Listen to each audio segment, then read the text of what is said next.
Hello, and welcome to Earth Rose Tarot. How are you doing? Thank you so much for being here. So today I'm going to be doing a mini love reading for every sign. So this is all zodiac signs, little mini love reading for each one of you. This is a general love reading, so it's not going to resonate with everyone completely, but I do hope that you find something here that's useful, helpful, enjoyable, and I hope it does resonate for you. But I would always say take what does resonate and leave what doesn't for somebody else. And this is a timeless reading, so it's for whenever you come across it. So today I'm going to start by getting a base card for each zodiac sign from this deck with the top 12 cards, and then I'm going to go through and clarify each one and give you a little mini reading on what you need to know, what messages are coming through for you regarding love at this time. And there will be timestamps or in the comments, or it should be a pinned comment at the top of the comment section, so you can jump to your zodiac sign. I would suggest watching everything that's predominant in your chart, but mainly the sun, moon, rising and Venus will be especially poignant, or should be. So I get the top 12 cards for all of my wonderful zodiac signs, please. And thank you so much. Woo! Thank you so much for watching, for all the support to the channel, for all the likes, comments and subscribes. I really do appreciate it, so thank you. So I get the top 12 cards, please.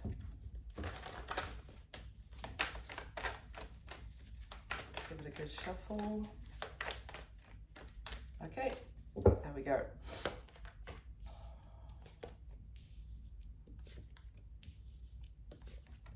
Okay, lovely top row.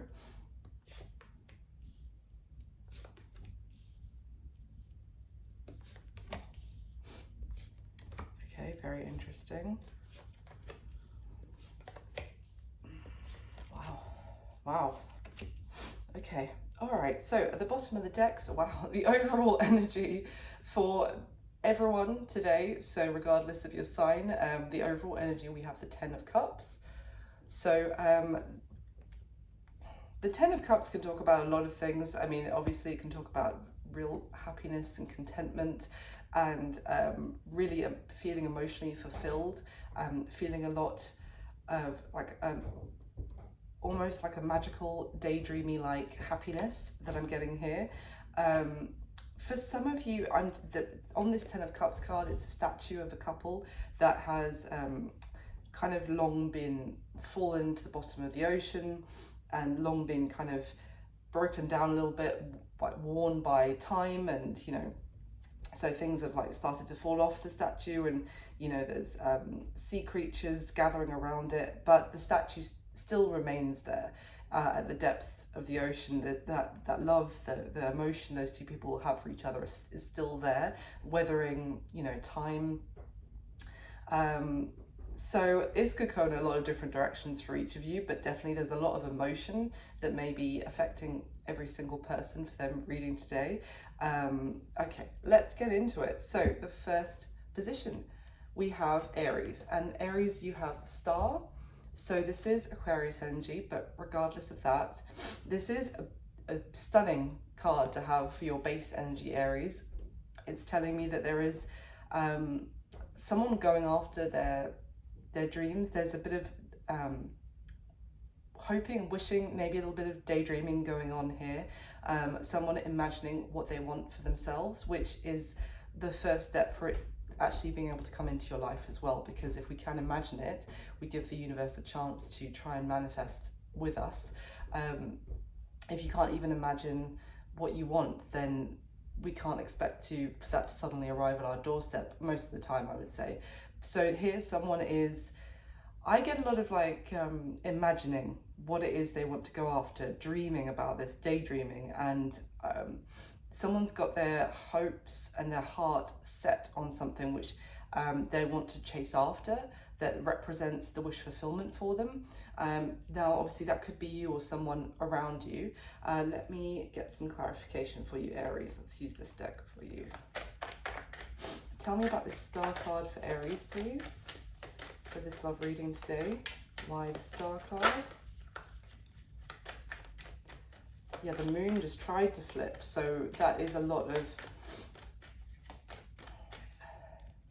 well, in this deck it talks about dreaming and imagining something that might seem a little bit fantastical as well, or a little bit out of reach, a little bit like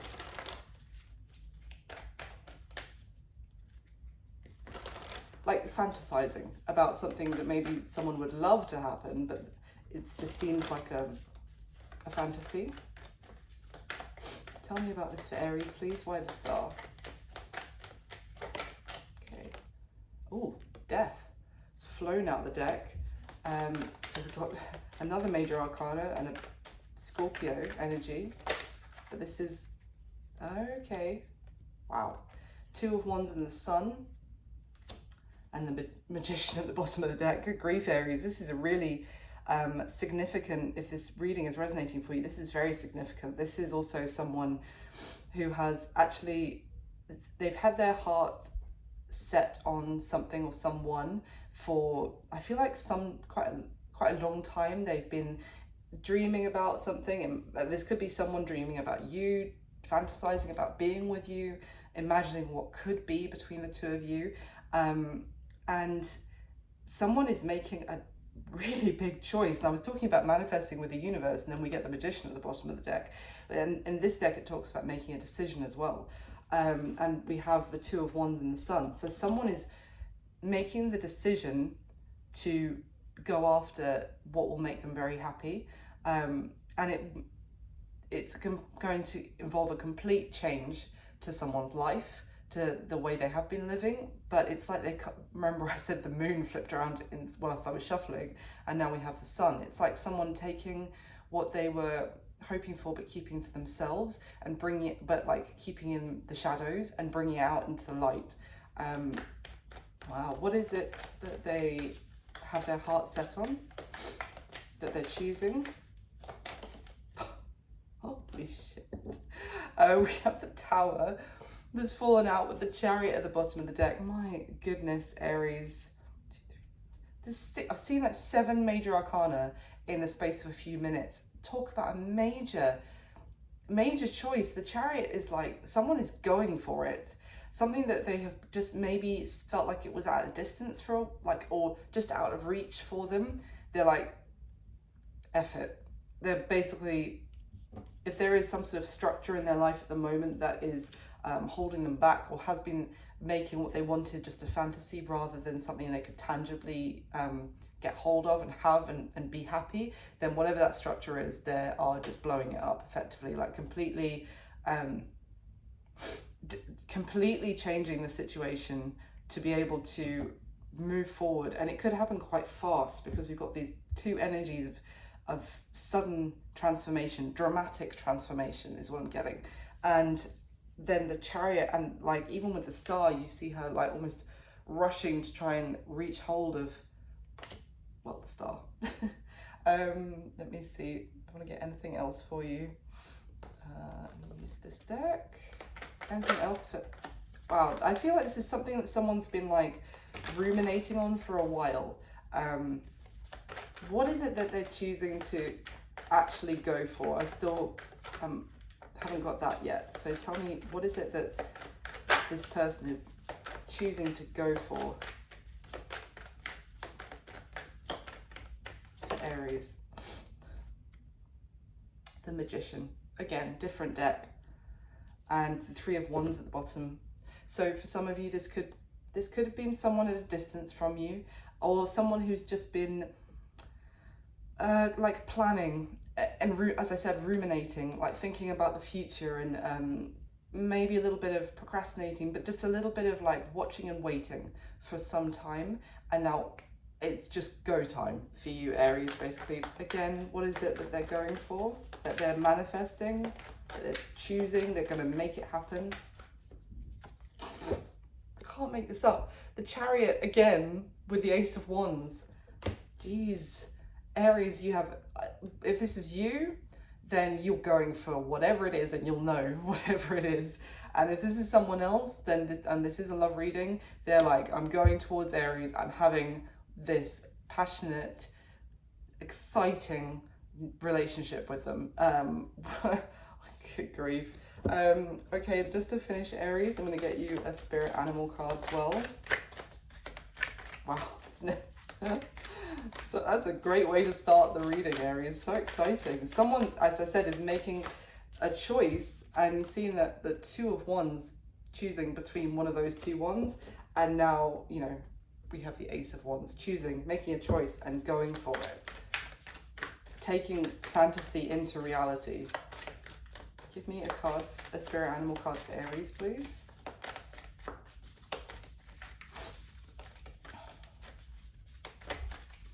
There we go. Okay, we've got two. We have the Canary Spirit, which is sing your own song, and the Panther Spirit, reclaim your power. Wow, I mean, and at the bottom of the deck we have the Cat Spirit, which is claim your independence. So this is someone who is unabashedly being like, speaking up, this is what I want, this is my life, I need to choose for myself. If this is someone who has not been making some sort of choice and going after something because they felt they shouldn't because of other people, or other people are having a say in what they were doing, there is so much here about someone being like, no, I am got my independence, I do what I want. Like, it's almost like a house cat transforming into a panther as well, like that. I mean, I love house cats, but you know, this is like a house cat who remembers his ancestry of, you know, the big cats in the wild, and that is giving them the confidence to speak up with that Canary Spirit, like speak their truth and live authentically, live and go after what they want. Wow, that's awesome, Aries. I love that. So that's what I've got for you, Aries. I really hope you enjoyed it. It's a fantastic reading, to be honest, and I hope it was helpful. And please do hit the like button for me. I would really appreciate it, and thank you so much for your support to the channel. So let's move on, and next we have Taurus. So Taurus, your card is the Knight of Wands. Again, this is a very, well, I say again because of what I was just talking to Aries about before you, but basically this is an energy of, you see how this knight has his gaze fixed on that wand, that, so this is a very bold energy as well. Someone who may have their gaze fixed on you, Taurus, or you on somebody else, but there's a lot of attraction here for you. You may have caught somebody's eye, is kind of what I'm getting as well. There could be someone who wants to come towards you with passion, obviously with that Knight of Wands. This is one of my favourite Knight of Wands, to be honest, from all my decks, because it's more about someone who makes moves based on passion. It's not necessarily talking about someone inconsistent. They are more someone just very fiery, and they live for what excites them and their passions, you know. This isn't someone who sticks with something because there's a sense of that they should, because that's what society thinks they should do or anything like that. It's like they live for themselves a little bit, and also like I'm getting someone who, this could be you or someone that's coming towards you, Taurus, who like spends a lot of time on their hobbies or their things that really excite them and interest them. They're like passions. Okay, let's get into it. Why is the Knight of Wands here for Taurus? Why the Knight of Wands for Taurus, please?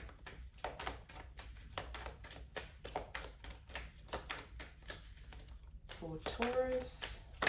Okay. The Prince of Swords. And we've got the Wheel of Fortune at the bottom of the deck. It's interesting. I'm kind of getting that someone may be finding out something. Now, this could be someone finding out something about you, Taurus, or you finding something out about them. And it kind of changes that person's perspective and makes that the person that they're finding out about, it makes them more attractive. So it'd kind of be like if you you had someone in your periphery, like maybe that's in the office, at work, or, you know, is in a friendship group or whatever, and you're like, oh yeah, they're fine, you know, no feelings either way, kind of thing. And then someone's like, oh, by the way, do you know that they've really got into like rock climbing, and and then they've been saving mountain goats who are stuck in, I don't know, you know, something like that, and you're like suddenly looking at them kind of differently, and suddenly they become more like an attractive prospect. Tell me more, please, for Taurus. Oh, not the whole deck. One sec. Tell me more for Taurus, please. Wow. Ace of Cups has fallen out. Tell me about the Ace of Cups for Taurus. It can talk about, what I'm getting is like someone's emotions are stirring, and it's like if you suddenly start to develop feelings for someone is kind of what I'm getting. Maybe someone also that you only thought was attractive, and this might be someone who thought that there was only passion and lust in a situation, and now they're starting to find out that there might be the opportunity for something more than just lust. There's also could be feelings, there could be finding out that there's more substance to a person. Tell me. The Magician, wow. And the Prince of Pentacles at the bottom of the deck now. So this does seem like the start of something. This feels like something relatively new, but as I said, it may be someone that you already know, but the actual romance side of things is only just starting, because the Prince of Pentacles, Prince of Swords that's come out, it's a very it's like a starting early days energy, but also this can be like friendship, like friendly messages. People are like, someone's interested, you know, to find out more as well with that Prince of Swords. And someone wants to hopefully develop something.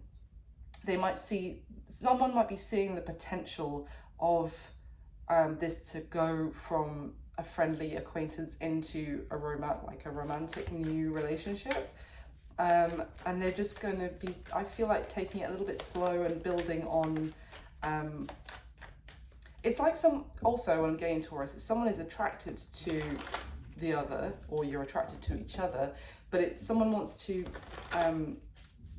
take it a little bit slow and work on building like a friendship first, or find out, sorry about that noise, maybe that was a confirmation from there's someone out there that, anyway, someone wants to start by finding out about, you know, if you have mutual interests or what excites you or what your passions and hobbies are. I kind of want to find out more about the other person first before leaping into anything.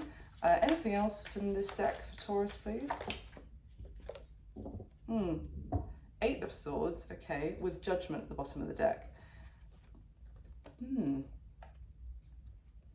It's kind of giving me that someone, also Taurus, someone may have thought that you and them couldn't work or wouldn't work. And again, I'm getting that they are finding out new information or seeing, or, you know, hearing on the grapevine something about the other, which is kind of changing their mind and is actually a bit of a wake-up call that maybe they've judged the situation a little bit early. Maybe you should find out more about the other person before you completely write this off.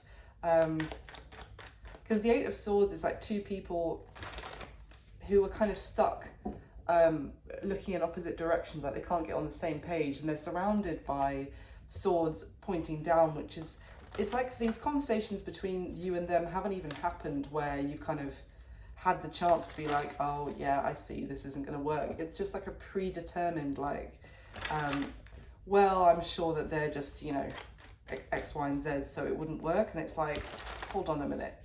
New information is coming in that's a bit of like, oh,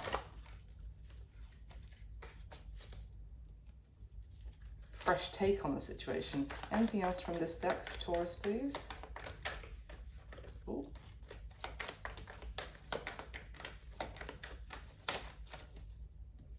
Okay, we have the Empress. The Knight of Wands at the bottom of the deck. Remember, that's the base card that I'm clarifying here, Taurus. So, and the Empress can be Taurus energy, but doesn't have to talk about that. But that is an aspect of the Empress, and she's Someone is, I would say, very attracted to you. It could be roles reversed, Taurus, but someone's very attracted to you. They're now viewing you as this empress and very drawn towards you. Maybe they've always been very attracted to you, but now they're finding out that you have more substance as well. That there could be potential for kind of building a stable foundation with you, and you know, something could grow here between the two of you. What? Okay, yeah. The Hanged Man and the World at the bottom of the deck. I was about to say someone's seeing you from a different perspective. It could be something that this might be someone that you met online, like online dating, or they're kind of finding out more about you on the internet or something like that, and actually they might have also got the wrong idea about you from some sort of internet presence. Like, for example, they may have looked at your Instagram and been like, oh, Taurus is just, you know, the X, Y, and Z. And it's like, I feel like someone just thought, oh, well, I'm attracted to them, but there's nothing more. And then there's something here, Taurus, where it's a bit of like a new information that changes the game, essentially. So I'm just going to get a spirit animal card for you to finish. Can I get a spirit animal card for Taurus, please?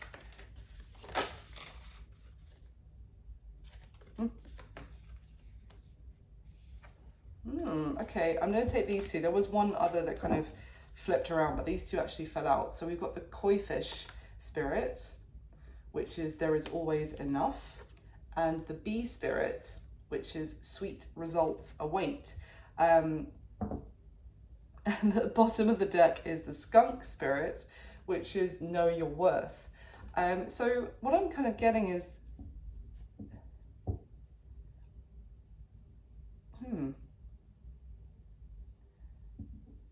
okay, it's an interesting message from these cards, Taurus. I'm just trying to process it, because this bee spirit is kind of like working very hard, being very focused on your work, and you're going to be rewarded. There's going to be some great results for you.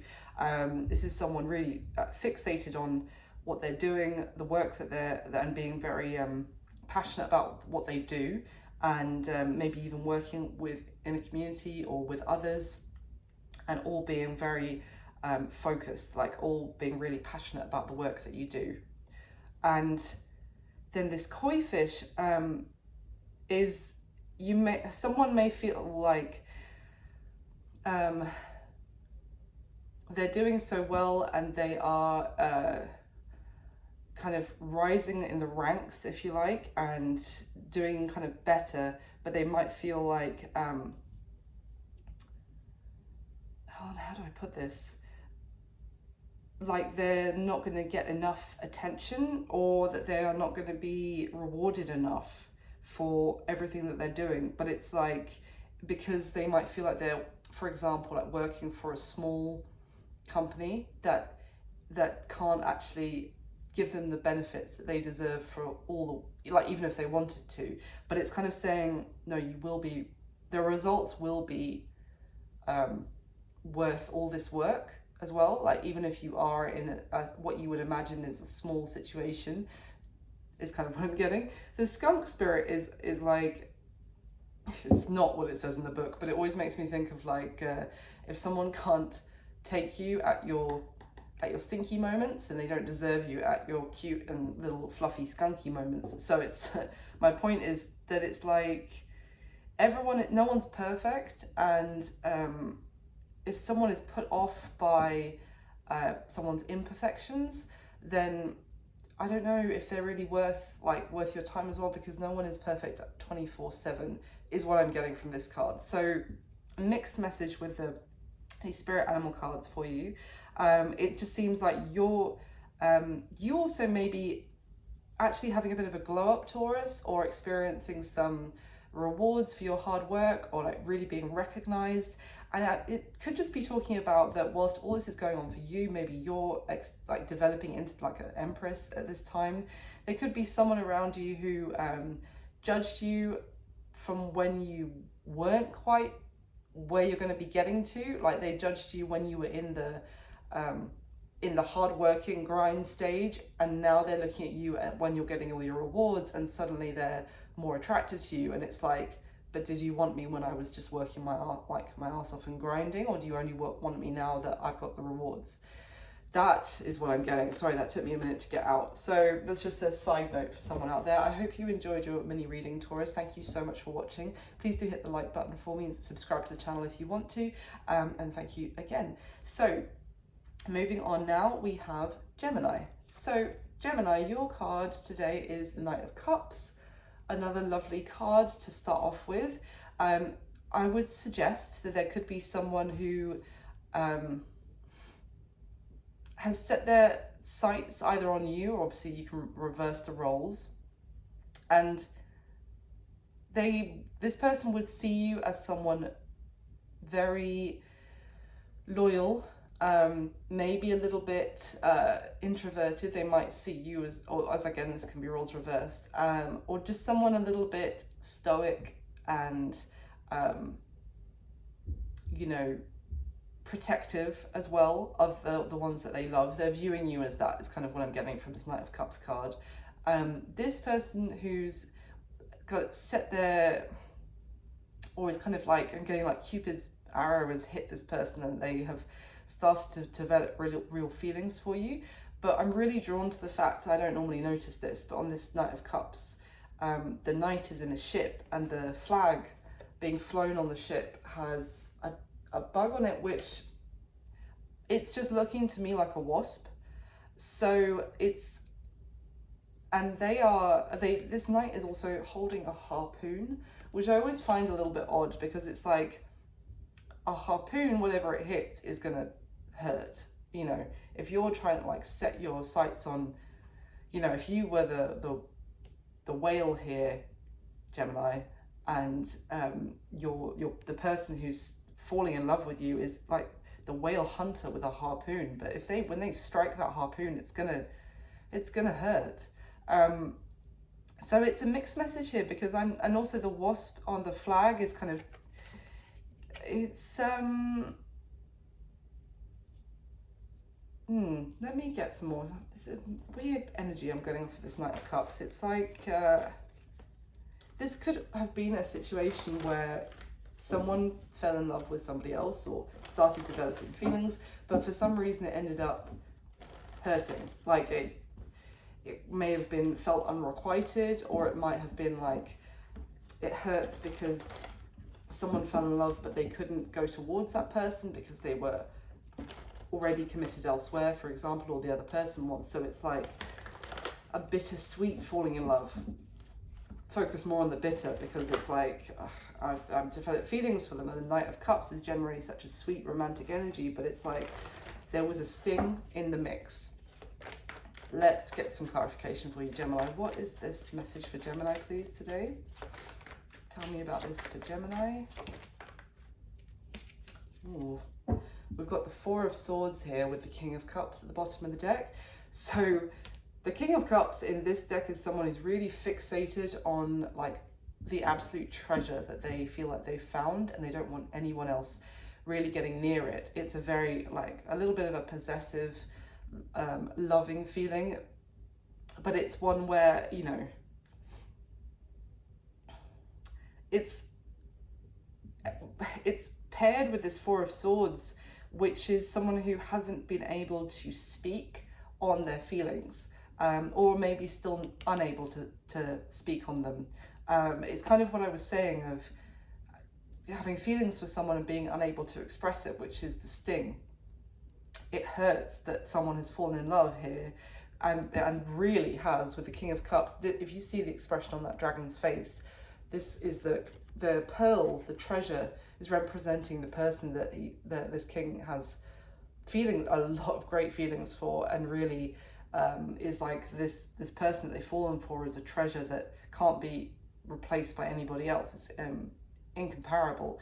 But imagine the pain if you felt all of that, and for whatever reason you felt like you had to keep those feelings and thoughts to yourself and not express them. Tell me about this, please. Why the Four of Swords with this Knight of Cups? This could still be what's going on right now, that this is someone in your surroundings. Or this could be past influence. Page of Swords. This shows someone off at the edge, like on the periphery, watching. This could be a friend, because we have the Page of Pentacles at the bottom of the deck as well. This could be a friend, or, you know, someone who you know, but you might not. I'm getting whoever this is isn't really aware that this person is watching them and thinks that they are so incredible and has these feelings, and they're not saying them. Why are they not saying them? Whoever this is, why are they unable to express their feelings? Four of Swords. This is like someone, I can't tell them how I feel, so I'm just going to watch from the sidelines a little bit obsessively. Why can they not express how they feel? Four of Pentacles. Someone is, okay, 10 of Pentacles at the bottom of the deck. It could be this person is in a commitment already, whoever is feeling like this and not expressing it, because this is someone who feels currently that they have security, and they are, this could be a family situation as well, or that's affecting this. Anything else? Yeah, they feel some sort of, that they can't make themselves vulnerable, because at the moment they have a certain foundation where they are. Anything else about why they can't express this to Gemini? Or roles reversed. Guys, Two of Swords with the Knight of Cups at the bottom of the deck. It's the same message. The Knight of Cups obviously is what I'm clarifying here. It's like they have no choice. And in this deck, this Knight of Cups talks about a knight who is unable to express their feelings. So it just very sadly accepts the fact that they just have to, this knight actually goes into the sea, if you like, and just lets the water rise above them until, you know, you can no longer see the knight, let's just say, because this is someone very loyally in love, if that makes sense. Their feelings are not coming and going, but they just can't express them. And with that Two of Swords, that's like, this is not even a choice for them. Either way, this person is stuck between a rock and a hard place, because if they express them, then they face some sort of disaster. If they don't express them, then they have, like, say, Cupid's arrow or that harpoon that I was describing stuck into them, and, you know, it's like someone walking around feeling like they have a metal hook, you know, in their chest, and the string from the harpoon is attached to that other person, but they can't tell that other person. God, this is anything else as to why can they not?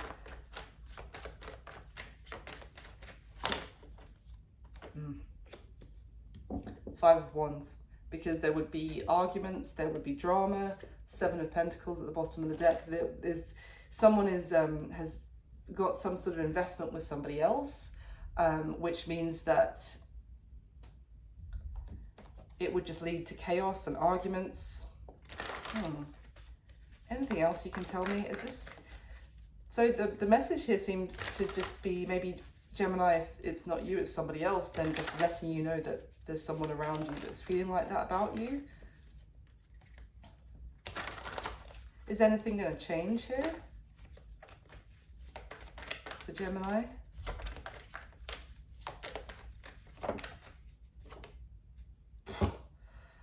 Four of Wands is flown out with the Eight of Cups at the bottom of the deck. So someone might have to walk away from a relationship. Four of Wands can talk about marriage, but it's just like a commitment, maybe living with somebody. Are they going to, I feel like it's saying for someone to be able to express how they feel, they would have to walk away from an existing long-term situation. Is that person going to do that? Is this going to change? Five of Swords, the Six of Wands at the bottom of the deck. At the moment, Gemini, it's suggesting that this this is not going to change, because the Five of Swords is like it's a false victory. It's someone, and then we have the Six of Wands, which talks about victory. So it's like someone is and look at the guy's face, like looking, I don't know if you can see it on this camera, maybe not, no. He's looking back, he's got the victory as far as he's concerned. He's got the accolades, he's got people like admiring him, and technically this should be a celebration, but in this Six of Wands card, he just is looking back very unhappy and dejected. It's like someone who thinks they can deceive themselves by not doing anything about their feelings, by not making any choice, and you know that eventually they win because they're not saying anything. And I feel like that's going to be the approach that they take, but they're not going to, because they feel that there is some sort of victory in staying where they are.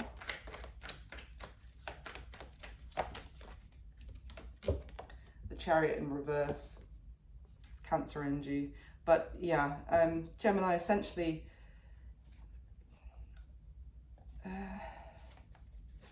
it's telling me that, like, well, the Chariot is the major arcana that talks about victory, and it's in reverse. So again, I don't think this is going to change anytime soon, but it is telling you that whoever this is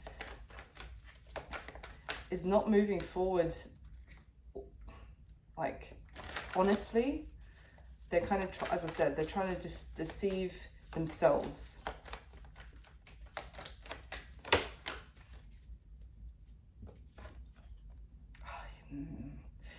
We've got the Queen of Cups, the Three of Cups, and the Four of Cups that have come out together. And at the bottom of the deck is the Eight of Swords.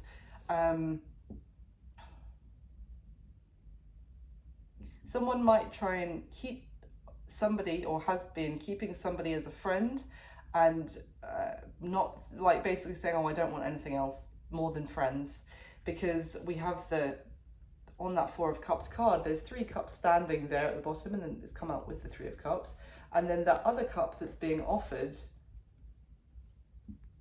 by that kind of angelic creature in the mist, obviously Queen of Cups here, is being like, no, don't want that. No, don't want that.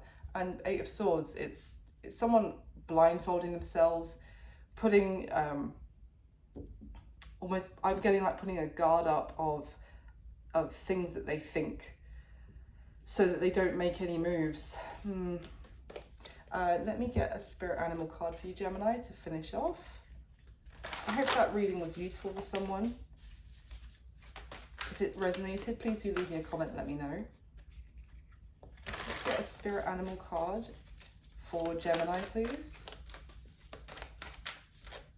For their mini love reading today, let me get a spirit animal card for Gemini, please.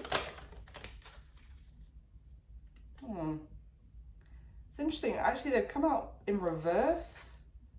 We've got the giraffe spirit in reverse, which would be see the big picture upright. So someone is not seeing the big picture. And the owl spirit, which would be you see clearly now, but it's also come out in reverse. These are both see the big picture, you see clearly now. It's, you know, and they're both in reverse. So, and then the dolphin spirit is at the bottom, which is this and that. This and that are true. The dolphin spirit always like gives me a sense of, like, we think of dolphins, we think they're very intelligent, you know, we imagine them like leaping through the water, and it says this and that are true, and in the book it's talking about because dolphins are mammals, but they also live in the ocean.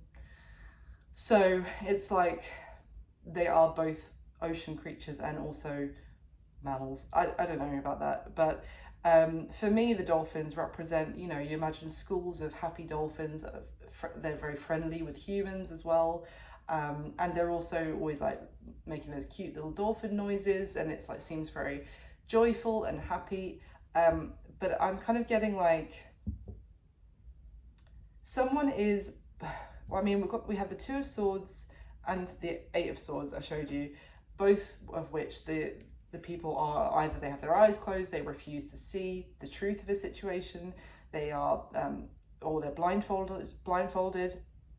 And we have two cards that come out in reverse, both talking about, you know, what is the big picture of your life here? Whoever this is, that, you know, they are deceiving themselves and purposefully not seeing a situation for what it is. And then, yeah, these two in reverse. So with that dolphin, it may just be that someone is acting very happy, acting like everything's fine, maybe thinking that they can do both in some way, that they can both, you know, I can be in love with somebody else, but also just live my life here. You know, it's just, yeah, very interesting, Gemini. Okay, so I hope you enjoyed it. Please do hit the like button for me and subscribe if you would like to. I'd love to have you. Thank you again. So next position, we have Cancer, and Cancer, you have the Three of Cups. So Cancer, this is, I mean, the Three of Cups can talk about, especially in this deck, like spending time with friends, maybe doing a lot of socializing, and maybe enjoying the company of friends more at the moment rather than the dating scene potentially.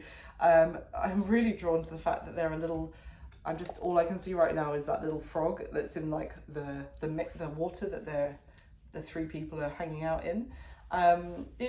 Someone here could have kissed a lot of frogs or experienced a lot of bad dates recently, and maybe they just feel like they need some comforting time with friends right now. Friends might also be able to give some insight into someone's like love life or dating life right now. Friends could be very influential, and be able to see things maybe differently. You might also be kind of seeing what's going on in a friend's love life, and it kind of might also be reflecting back to you, and kind of something that they might be saying or what they're describing might be making you reflect on whatever's going on in your love life or that kind of thing.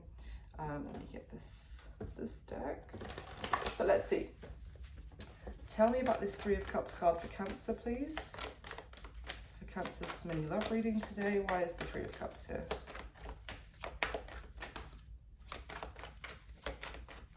A friend might also be encouraging you to take some sort of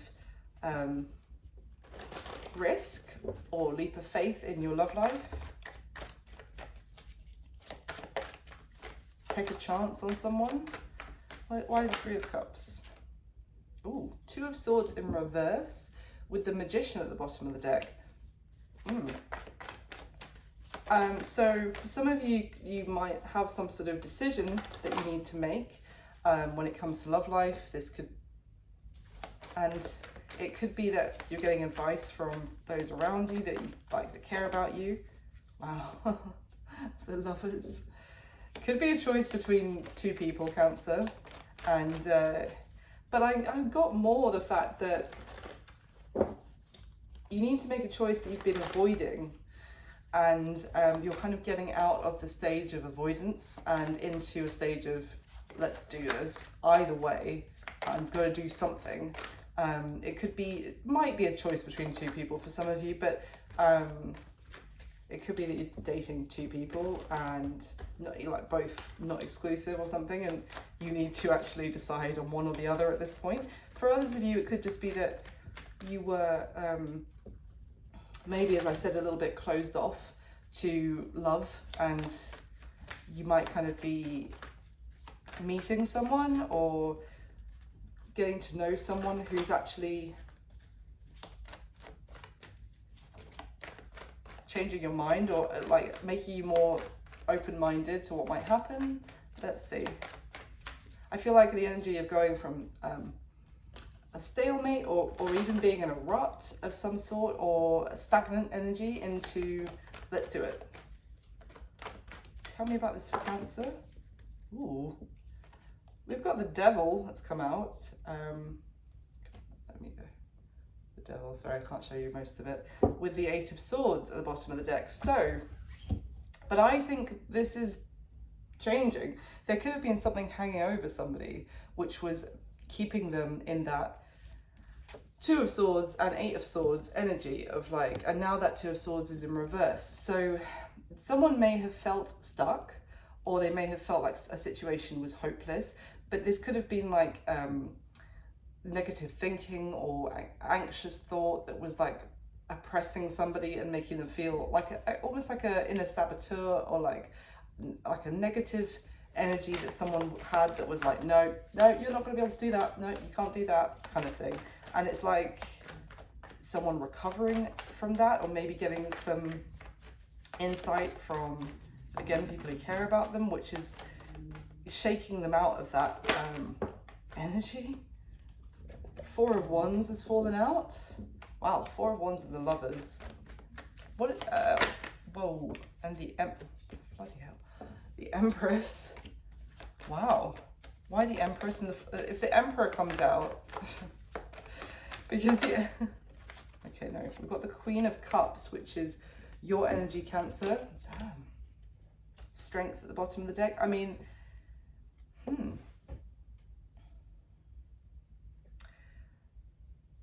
Tell me about that Devil before I say anything. What was the Devil? Six of Cups. And the Three of Cups is at the bottom of the deck. Bearing in mind that's your base card that I'm clarifying. So I said what is the Devil, then we have the Six of Cups come out. So it could have been something that happened in the past. It could have been an ex. Either that someone was still...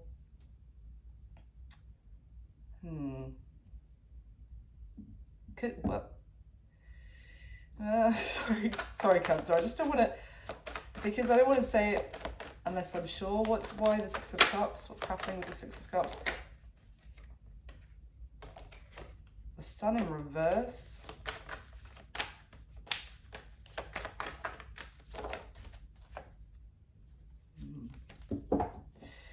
Okay. So for some of you, this could talk about someone from the past wanting to reconcile with that Three of Cups card as well. This could be someone that you have children with the Six of Cups and the Empress. This could be something that seemed like it was closed off and not an option, like things were, there was no way forward, and that is changing. Someone's taking action and coming into this with a lot of love and nurturing. This could almost be, with that Devil and the Lovers, like there is a very strong connection, but like almost like a contract energy between the two of you that is, but like in the past, there was a sadness of some sort, like there was a lack of nurturing.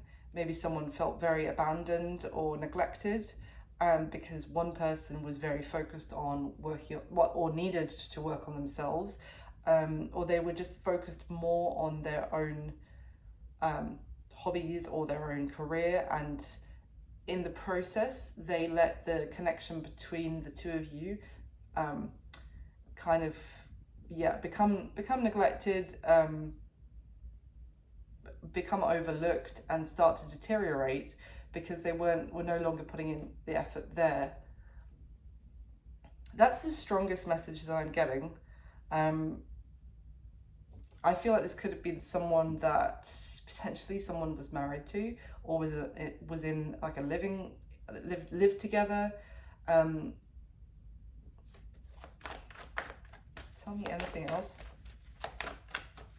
Actually, I said that I was going to change decks, but yeah, the Five of Pentacles has just come out with the Knight of Cups at the bottom of the deck. So it feels like someone who you were out in the cold from, maybe felt like completely detached from them at this point, or that they were not going to actually make a decision about you. I feel like someone wants to bring a lot of emotional nurturing into the situation. Tell me more, please, for Cancer.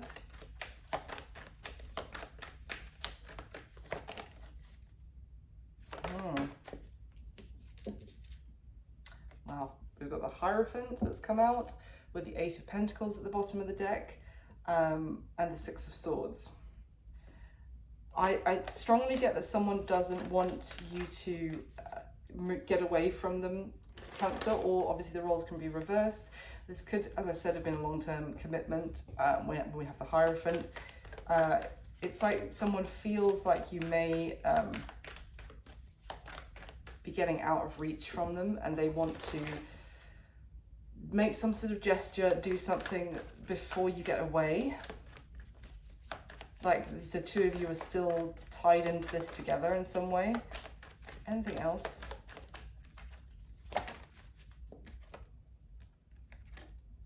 Okay, we have the Three of Cups at the bottom of the deck for a second time from a different deck, and we're clarifying the Three of Cups as your base card. There it is, and the cards came out at the same time. The Tower with the Nine of Wands. For some of you, this could have been that there was a third-party situation. Maybe someone stepped out of a commitment, or that there was a third-party influence of some sort. Maybe friends, or it could be anything really with a third party. It doesn't have to be another romantic relationship, but whatever that was really destabilized the connection between the two of you. There could have been, and whatever it was, I feel like it obviously caused someone's guard to go up, for them to become very what's the word, confrontational with the other person, because that represented like someone crossed the line in some way.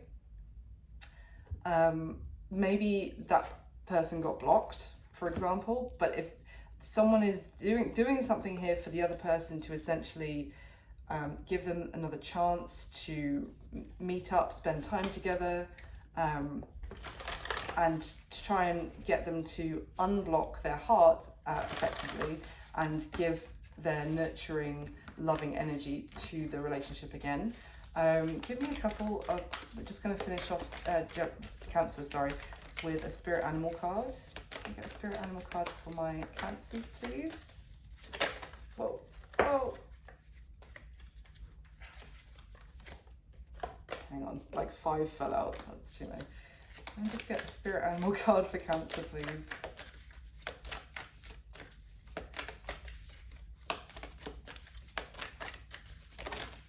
There we go. You still get 3, Cancer. Okay, interesting. We have got the Turtle Spirit, which is slow and steady wins the race. We've got the Starfish Spirit, open to infinite possibilities, and we've got the Lizard Spirit, dream the world into being. And oh, that's interesting. At the bottom of the deck, we have the Electric Eel Spirit, bring your ideas to life. Essentially, I am getting a flash of inspiration that someone's getting. There could, or something may have been seemed to be stagnant, as I was saying, with that. I mean, with the Turtle Spirit, it's like a very like chilled out, let's go slow, let's, you know, be peaceful. It's a little bit, you know, what's the rush kind of energy, but it's like someone is having an electrifying moment, if you like. Also, as I said, it could be something that someone says that suddenly makes things, with these two, with the open to infinite possibilities and dream the world into being, this is both like seeing the potential somewhere and seeing that there are still possibilities for something to regenerate as well. The starfish, I believe, like they're a creature that they could lose like 4 of their points, if you like. I don't think I can call them limbs, but anyway, and they only have 1 left, and the whole starfish can regenerate. So there is still possibility here for something that looked like it was a very challenging, like a very slow progress situation, and it could well be that there is a need to kind of,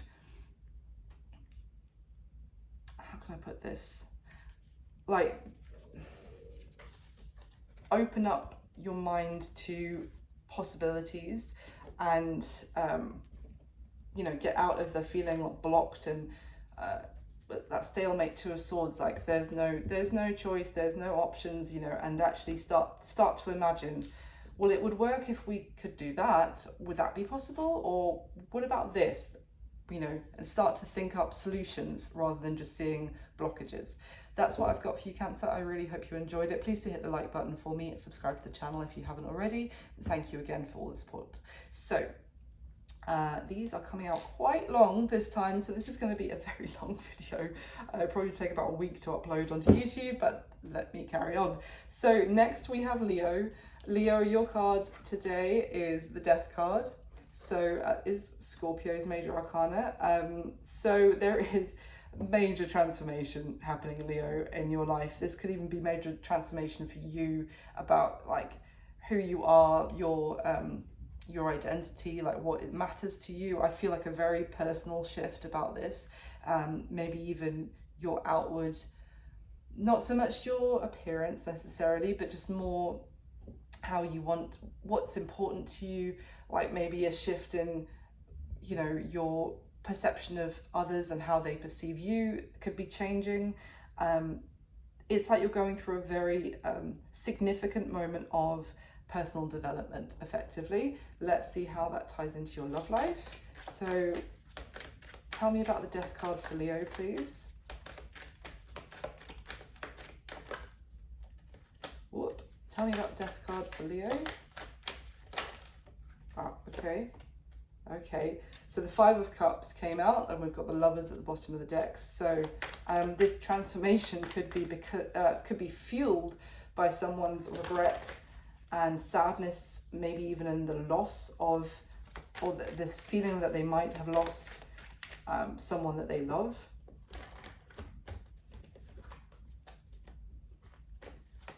Tell me more, please, for Leo.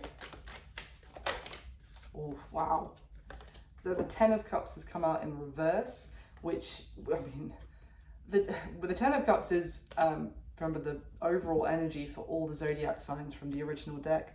And that someone here is, they might feel that they've lost you, or the roles can be reversed, of course. They're grieving that they could have had happily ever after in this situation, or grieving the fact that that is what they imagined with someone, and they feel like it's actually come to, just in reality, it's a lot of unhappiness. There could have been a fantasy, a daydream attached to something or someone, and someone, or you know, or does someone feels like they've lost all of that? Tell me more, please. Why is someone feeling like that?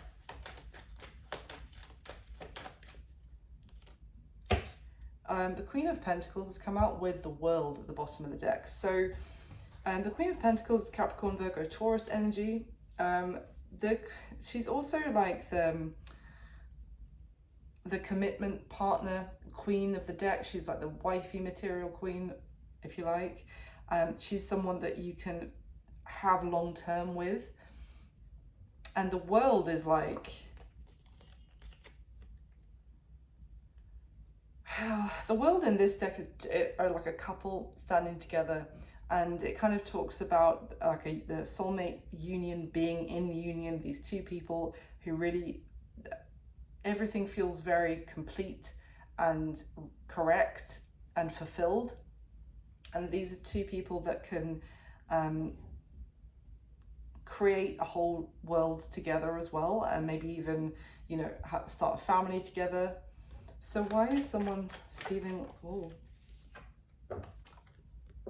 Eight of Cups with the Six of Pentacles at the bottom of the deck. So someone feels like, I think that Queen of Pentacles has walked away from them because they were, and not necessarily because, but that Queen of Pentacles was someone who was very generous, very giving of their time, their love, their resources, someone very like open and warm, and no, like they would give without conditions.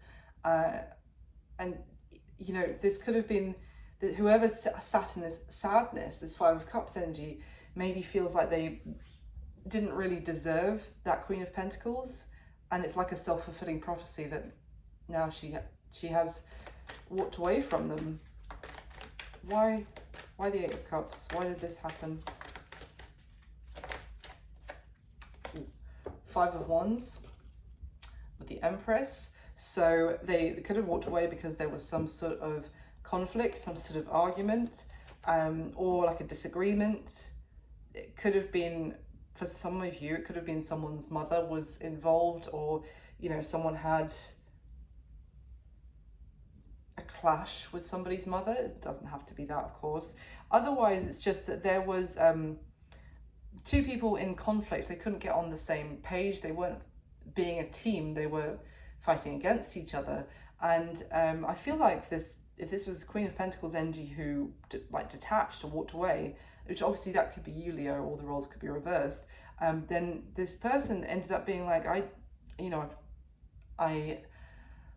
gave and wanted and was open to having so much in this situation, but effectively at some point I have to choose myself and recognize the fact that I'm embodying this Empress energy, and I'm strong, I am loving, but you know, if you're trying to fight me rather than try and work with me, then I have to detach. So I feel like all of this though is causing someone to go through a major self-transformation. It's almost like maybe they didn't think that this person would ever actually detach, or it's just that they are having like a realization of what they could have potentially be losing here, and as a result that's causing change. Tell me about the Death card, please. What does that change result in? The Eight of Pentacles has come out, and the Eight of Pentacles in this deck is two people working together, and the High Priestess at the bottom of the deck. Someone is kind of, I think the transformation, as I said, is an internal one with that High Priestess energy of someone really becoming very honest with themselves. With that Six of Pentacles I showed you, it was like one person was doing all the work and was trying to make this work on their own, or trying to make something happen on their own, and they were being met with resistance, being met with combative energy of like, rather than someone being a team, is what I said. And then someone, the transformation is someone is like getting real, that they're going to need to get on board as a team if they want this and they don't want to lose this. Anything else you can tell me for Leo, please? What is this going to result in? Obviously, currently I'm getting like a lot of inner transformation. As I said, someone could be in the process right now of understanding this and actually getting real with what they've lost. That might mean that there isn't any direct action immediately right now, Leo, but it's telling you that this is what's going on. Tell me, what does this result in, please? See? The Moon. With the Nine of Swords. It's guys, it's literally what I just said of it might not be something you can tangibly see right now. And obviously with the Moon, this is things that are hidden. This is things that are going on in someone's psyche, and in their subconscious, in their in the depths of this person. This is going on, which you might not necessarily see. And the Nine of Swords, this is someone kind of processing all of this, and they might be having sleepless nights. They might be getting real with themselves about things that they've pushed down or suppressed. I feel like a lot of stuff could be coming to the surface with this person, with both the Moon and the High Priestess from different decks. Is this going to result in anything that tangible? What's the result going to be in the near future?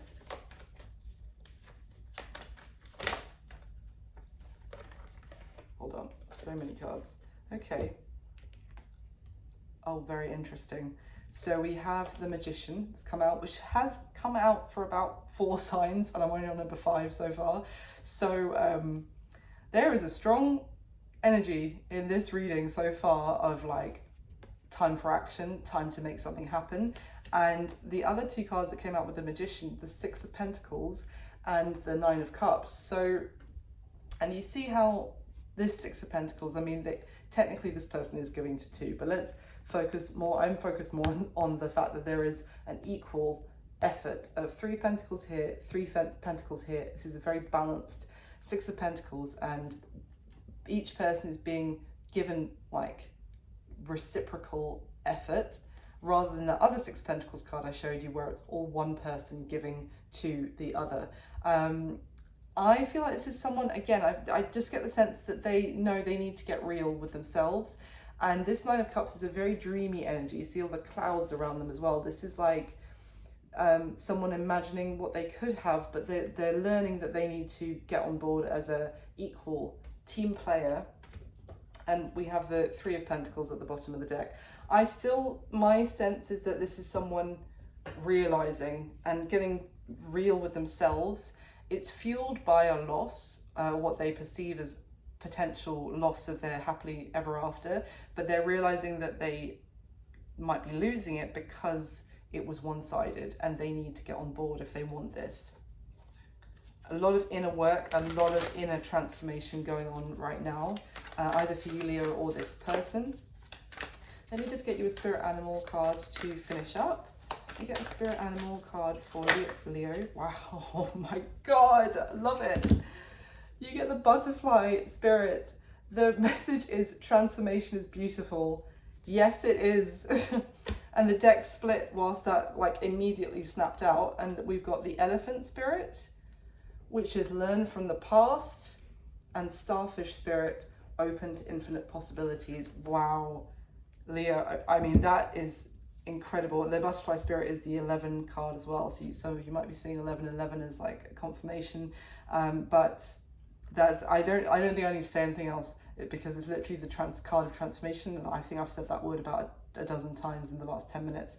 And with that starfish and the elephant, it's someone looking back and reflecting, maybe even reflecting on previous relationships and understanding, oh, maybe those didn't work, and maybe I have some sort of pattern here that I need to get to the root of and work on changing that, so that, but it's also that things are possible for the future. If someone goes through this transformation, the possibilities open up. That's so cool that came out. Oh, love it. Okay, that's what I've got for you, Leo. I really hope you enjoyed it. Thank you so much for watching. Please do hit the like button for me and subscribe to the channel if you haven't yet. And I wish you all my best. I'll speak to you soon. Okay, so next up we have Virgo. So Virgo, you have the Tower card as your base energy, Virgo. This is a kind of Mars energy. It's an energy of well, it's like war and destruction, and again, like a transformative. I say it again because Leo just had the Death card, but again, it's a transformation energy, but it's far more visceral, far more dramatic, and I feel the kind of feeling I'm getting is something coming to a head. Like something that has maybe been brewing for a while, and there's reaching a culmination point. It could be that someone was trying to keep the peace in a situation, and it's like things are boiling over. And okay, let's get into it. Can I clarify for my Virgos, please? Tell me about this Tower for Virgo.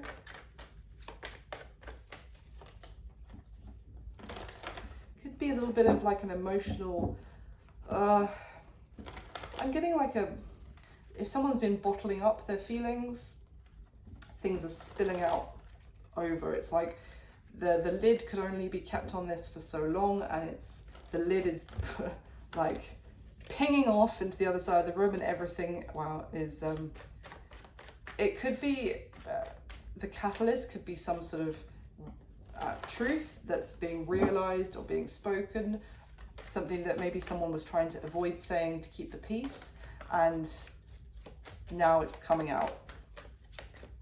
Tell me about this Tower for Virgo, please. Okay. Ooh. We've got the Moon that's fallen out with the Hermit at the bottom of the deck. That's your card, Virgo, of course, for the Hermit. And the Moon, it's funny because I was looking at this Tower card and there is a massive full moon in the background, which is what I was redrawn to. And now we have the Moon, and again, of course, there's a full moon in the background.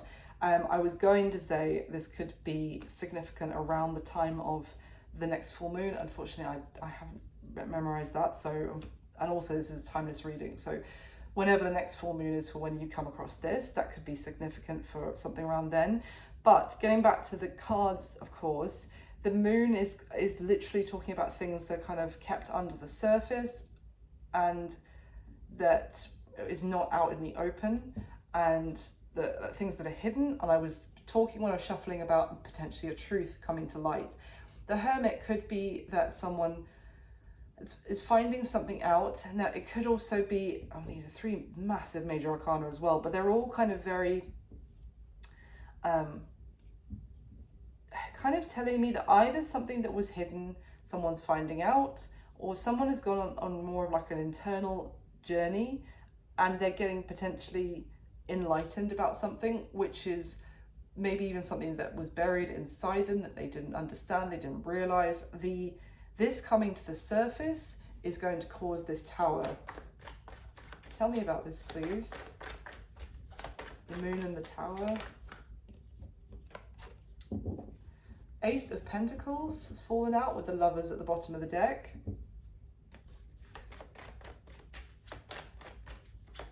I mean, wow, this could be someone just exploding with...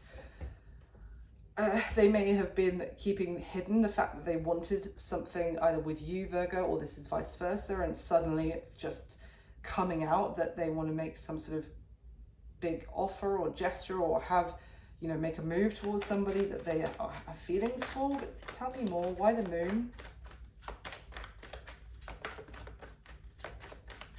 Why the Moon? Someone's been very worried about this with the Nine of Swords that's come out and the Knight of Pentacles at the bottom of the deck. It's kept someone almost frozen in inaction.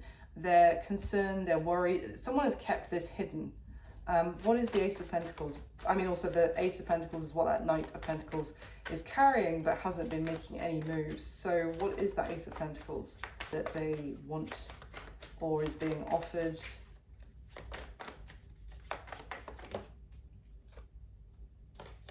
Okay, the Page of Cups kind of fell out very nonchalantly, and the Seven of Swords is at the bottom of the deck.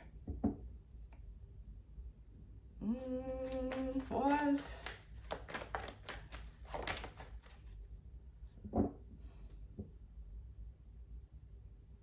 The Knight of Wands has come out.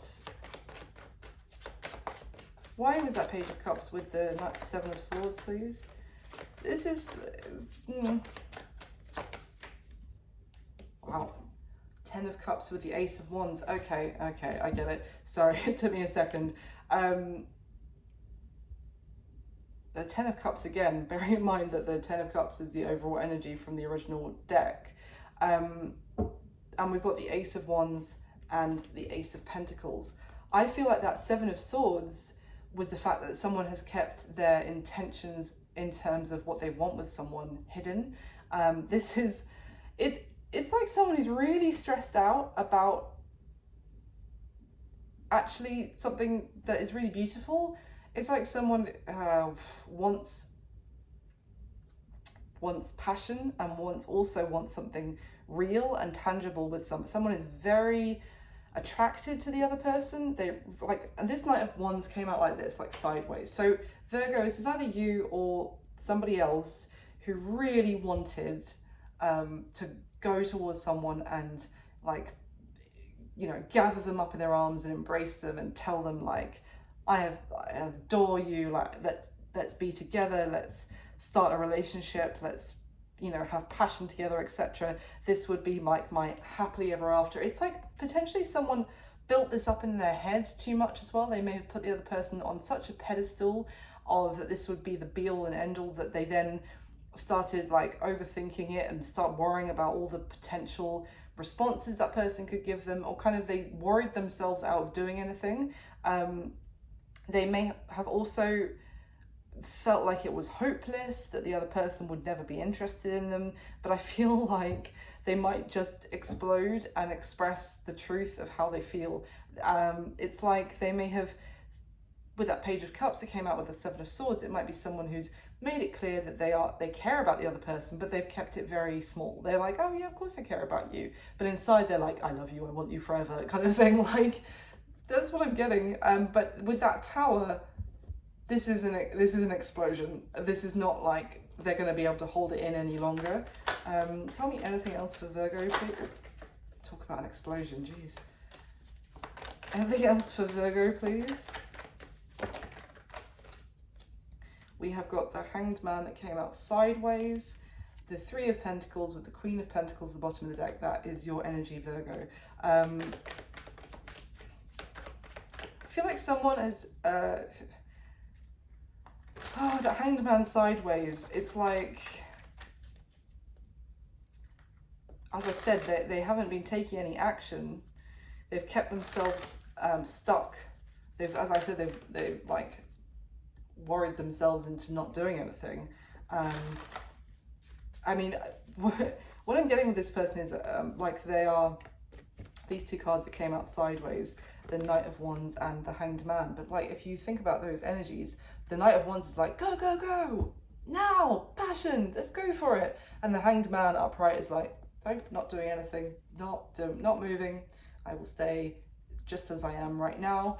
And the fact that these are both sideways, it's like someone has been very conflicted, very torn. They may have also been going back and forth about, you know, whether to go for this or not, whether to even try. And they might have been planning, but I'm getting like over planning, like over analyzing. This could be you, Virgo, because I love Virgos, but you know, you guys are thinkers for sure, and like really focus on all the details. It's like someone was trying to find the immaculate plan so that the other person, there'll be the smallest chance that the other person would say no. Anything else for Virgo, please? Tell me about this tower. Let's go back to the original. Tell me about that tower again. What is that going to look like with the tower? Ooh, we've got strength and the Ten of Pentacles both came out sideways. This is like someone doing something very impulsive, which is going to shake up their sense of stability that they might have been scared to do as well. Now, that doesn't have to be that they're in another relationship at all. It could just be that they are taking... they're going to need a bit of courage. Tell me about that tower. Oh, there you are again. We've got the Page of Pentacles with the Hermit at the bottom of the deck as well. This is like someone has withdrawn, either you or this other person, Virgo, for some time. They may have even literally withdrawn into their home or, you know, like a holiday home or something, and like withdrawn back into their shell. And all of a sudden, they're going to be reaching out. I feel like this is someone who's been drafting this message for a long time as well. Okay, Virgo. Interesting. Let me get you a spirit animal card to finish up. I really hope you enjoyed this reading. You found it useful. Let me get you a spirit animal card. Spirit animal card for Virgo, please.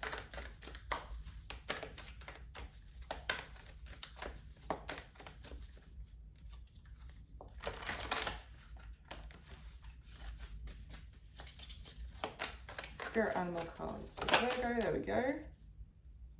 Guys. The card that fell out is the Wombat Spirit. And I'm not joking you, it says be at home at the bottom. I was just saying the words about this is someone who withdrew either into literally their own home or like a holiday home or something. And then this has come out. This little wombat is like burrowing into their cozy homestead and staying there to kind of a need to feel like a sense of security, you know, with that hermit here as well. This is like the same kind of vibe of like, I just imagine going to like burrowing into like a little like maybe going away into nature or something like this person has done, or just getting away from it all just to feel very secure and safe. And maybe they were feeling a little bit vulnerable by how they were feeling, by the intensity of their feelings, and they withdrew and they're about to re-emerge. And the bottom of the deck is the Nightingale spirit, which is love is all around. And the Nightingale also talks about, well, the nighttime. I always think about, there's a moment in Romeo and Juliet where Romeo and Juliet are talking about, is it the nightingale or is it the lark? And someone wishes it was still the nightingale, one of the two, I can't remember, I think it's Juliet. She wants it to still be the nightingale that they can hear singing, because then it would still be nighttime and they would still be able to keep things, their like love undercover, kind of hidden. And Romeo's like, no, my darling, it's the lark, and it means that the sun is about to come up and we're about to be discovered, so we need to like part ways right now. But it's telling you there is this like this sweet love that someone has for you, or vice versa, Virgo, and they've been keeping it in the shadows. Maybe there's some concern about families or something like that, or tradition between the two of you. But anyway, this person has been very withdrawn and they're about to like explode and make themselves known. So that's what I've got for you, Virgo. I really hope you enjoyed it. I hope it resonated. Please do, well, leave me a comment, let me know if it did resonate, and give me a like. That would be amazing. It just takes a second. It really helps the channel. And subscribe if you haven't already. I'd love to have you. Okay, let me just get these tidied up. And next we have Libra. Okay, my lovely Libras. Today your card is the Three of Pentacles. So this is definitely a collaborative energy I'm getting here for you, Libra, when it comes to love at this time. There might also be someone else outside of connection between two people that is giving some advice on how the two of you can work together. For others, it's just the two of you really listening to each other's ideas and becoming inspired about how you can grow this connection and maybe take it to the next level, maybe starting to make plans for the future together as well. Let's get straight in. I'll use this deck for you, Libra, and get some clarification. Why the Three of Pentacles, please, for Libra? Oh, Queen of Pentacles was kind of half trying to fall out. Okay, so it's definitely maybe a focus on practical elements, maybe making plans about living situation potentially, or finances. Tell me about this Three of Pentacles for Libra, please. Oh, okay. The Three of Swords has fallen out with the Page of Wands. Okay, and we've got the Six of Pentacles at the bottom of the deck. Well, Libra, this could be, to be honest, this could be talking about, I don't normally say this immediately, but the strongest message I'm getting is that because we've got this Page of Wands here, which is mainly the reason it could be that there was a heartache between two people, or someone ended up being hurt or feeling like heartbreak about a relationship, and it could be that one or the other is reaching out and maybe talking things through and seeing, you know, can we find a way to work this out? Can we make it so it's more fair in the relationship? Because being apart or trying, you know, to leave this in the past is really hurting. That could be the message here for someone. Otherwise, it's like I am getting a little bit of an energy of someone being tempted with that Page of Wands to start connecting with a third party. It's not going to be for everyone, and if you know that's not the case for you, then don't start thinking it is because of this reading. But it's just because you see in this Three of Pentacles card, there's a girl here in the middle, and she's surrounded by this essentially quite a stable foundation or a stable home that behind her, and then there's a little frog who's sat on her shoulder, who's you know, reading her some schematics, as frogs do, and she's giving me that like a little bit of, ooh, I shouldn't kind of energy. You're a little bit tempted to listen to what that frog has to say. And this Page of Wands with the Three of Swords, it's like, you know, the Page of Wands is giving me like Puck energy from Midsummer Night's Dream, of like being a little bit of a mischievous, a little bit very playful, light-hearted, but it's like it could be getting somebody into trouble here. That Three of Swords. Okay, let's get some more. Why the Three of Swords, please? Here we go. The Moon and the King of Pentacles at the bottom of the deck. I did already say I saw the Queen of Pentacles flip around whilst I was shuffling. So the Three of Swords, and I was clarifying, we've got the Moon, which talks about things that are hidden and almost trying not to be illuminated, trying to keep this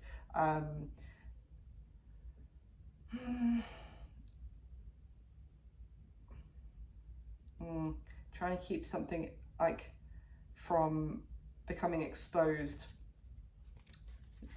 The King of Pentacles is a very like established, committed partner. Anything else, please?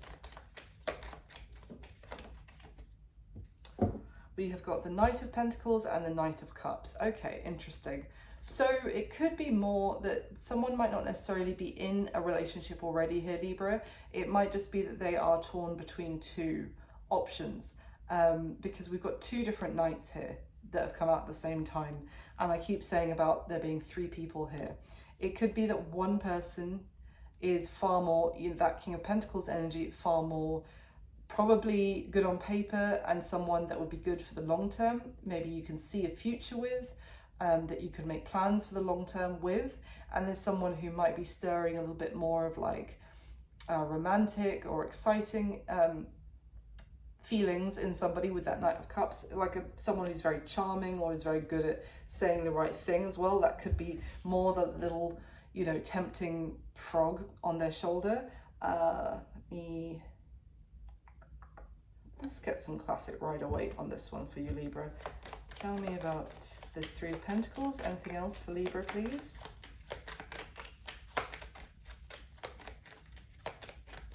Tell me about any other messages for Libra here. We have got the World. Okay, interesting. That's come out with the Star card at the bottom. Oh, I shouldn't have held the World up either. I just realised she's half naked as well.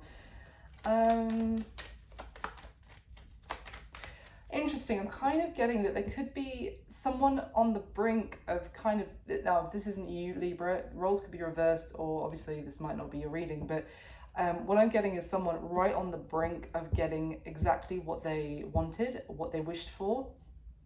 And I feel like it's that King of Pentacles, Queen of Pentacles energy I was talking about, of like, this is actually something that could grow and could go long term.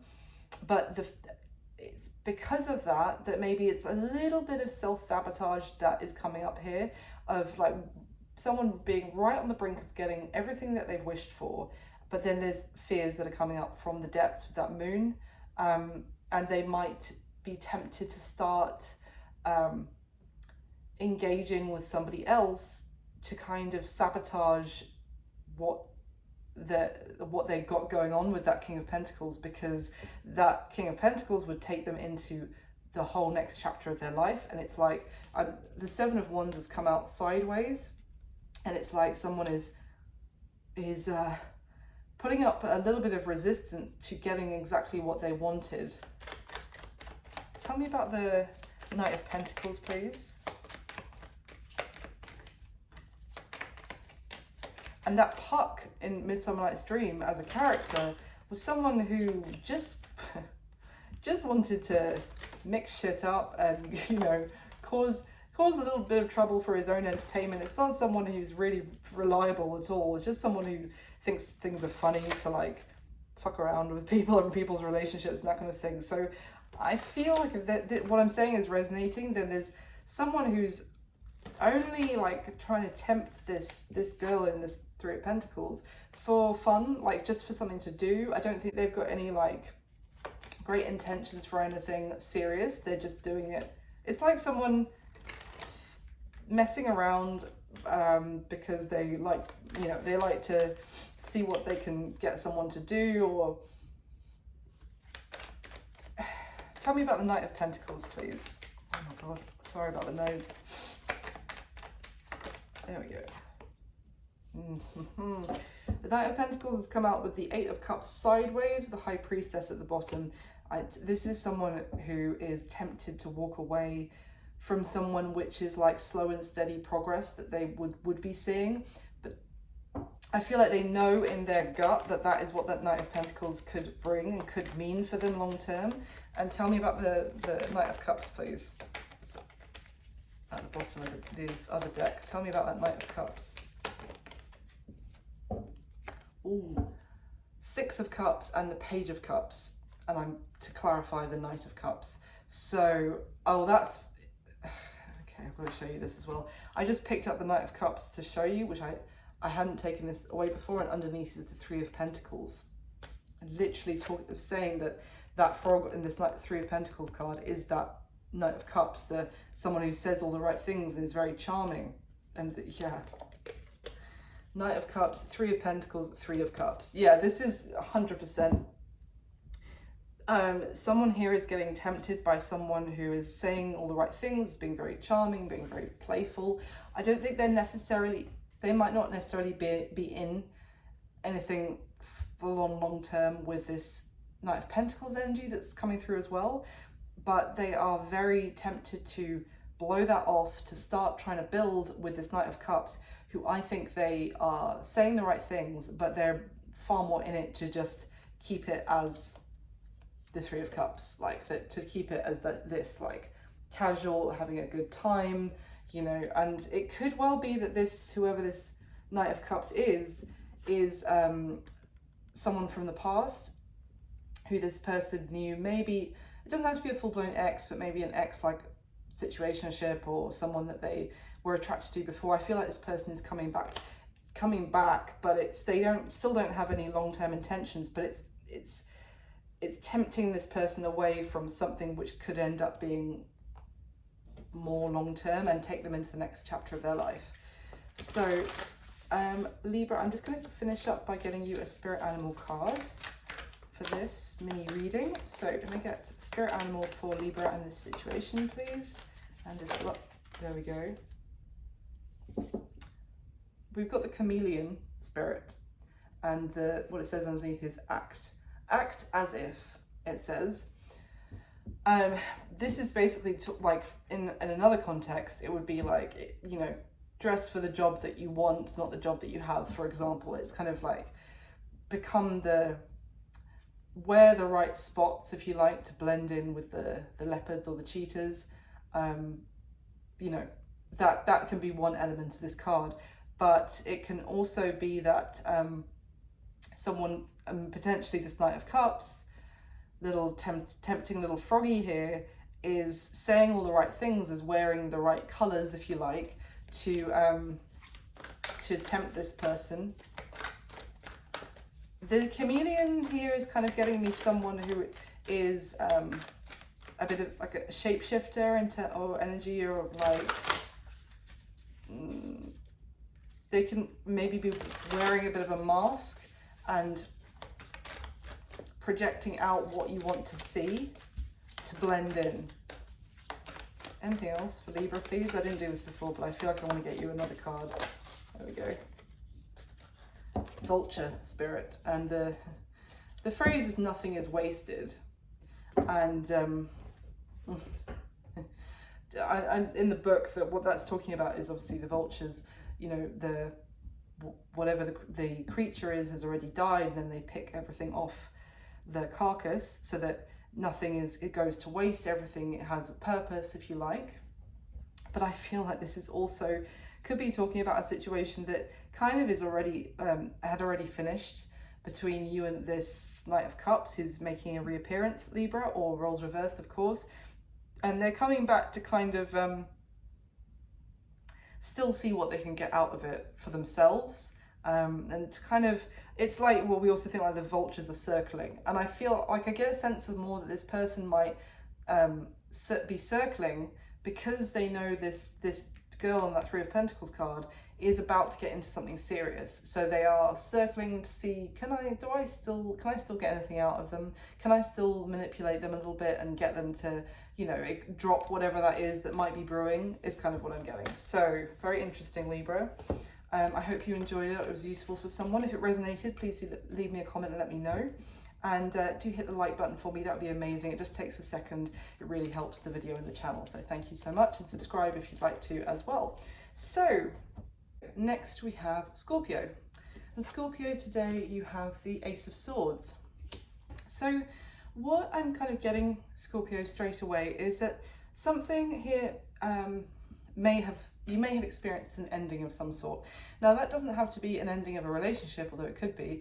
It could be an ending of a way of thinking about something, or an ending of a career, an ending of a friendship. Something in your life has come to a conclusion, let's just say, and there's something that you've learned from that ending, which is actually bringing you a sense of triumph, or making you feel like, is emboldening you, if that's a word, hopefully it is, to like making you feel like you can do something. It's kind of encouraging you. It might even be giving you a sense of release. It could be finding out something as well about an ending that already had happened, which is making you feel stronger. So let's get into this, Scorpio. Let's see what's going on. Why is the Ace of Swords here for Scorpio, please? Ooh, Queen of Swords. Yeah, I feel like you know you have some knowledge about something, Scorpio. Or, of course, roles can be reversed. This could be someone around you as well at this time in love. But let's see. You may have realized why something didn't work out with someone else. There could be even a sense of like either understanding that the timing wasn't right for you and somebody else, or that that somebody else that you had an ending with had something going on with somebody else as well. Tell me about this. What's this Queen of Swords? I feel like this Queen of Swords has got this information. So what is this information? I've got the Queen of Pentacles with the Moon. Things that were, I feel like there's things that were hidden from someone during a relationship that they are finding out about. The Queen of Pentacles could talk about, because we've got two, like the only cards I've got out so far are two queens. So this could be talking about finding out, as I said, that there was somebody else that was involved during a relationship. Anything else you can tell me, please, for Scorpio?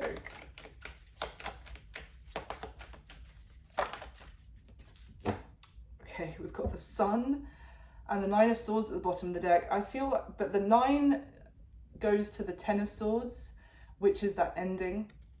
So I really feel like the, and then the 10 of Swords goes to the Ace of Swords, but I really feel like the worry, the anxiety, the like crippling, maybe someone was torturing themselves about the ending, some sort of ending, like that, maybe blaming themselves or feeling like that they screwed everything up in some way.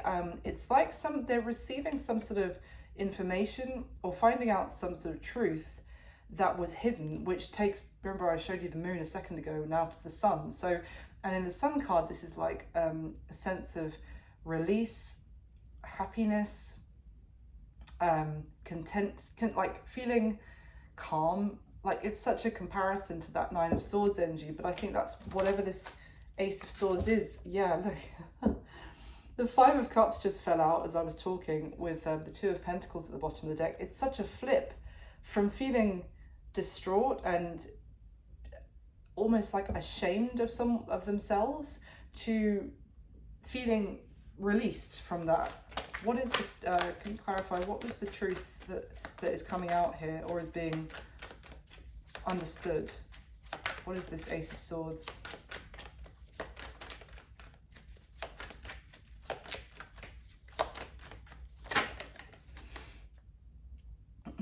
Got the Lovers at the bottom of the deck, and then there's 4 cards. We've got the 7 of Pentacles, the 3 of Wands, the Princess of Cups, and the 8 of Cups. So it's interesting because both the 8 of Cups and the 7 of Pentacles, which are like here, I'll show you. Both of these characters look absolutely dejected and really disappointed. I mean, the guy on the 8 of Cups card is sat surrounded by all of the cups that are broken and smashed, and he's still sitting in everything that went wrong, and he hasn't really, you know, generally, traditionally, we think of the 8 of Cups as someone walking away from those 8 broken cups, but this is someone still sitting in the middle of them. And that 7 of Pentacles is, you know, someone planted seeds in a barren wasteland, and they are really disappointed in themselves. I almost get the fact that someone was beating themselves up that they didn't make those seeds grow, and there wasn't success in what was planted. And what was invested, time, effort, love, you know, resources, whatever. And in between the 2 of them, the 3 of Wands and the Princess of Cups, but I get that this is all about the fact that someone wanted, the 3 of Wands is like seeing the future, being very optimistic, especially in this deck, very optimistic about what can happen for the future, and, you know, having feelings for someone. It might not have even been a full-blown relationship here. It could have just been something that someone saw a great deal of potential in, and they had the feelings as well as like seeing that this could really work out as something tangible and real and serious. But they also had the romantic feelings, and they had a lot of good intentions here. And it's like someone has really been sitting in a lot of like beating themselves up for the fact that it didn't work out. With the Lovers card as well. Let me swap decks quickly. What is it that, hold on, let me use this one. What is that Ace of Swords that is turning this situation around? What is it that they're finding out?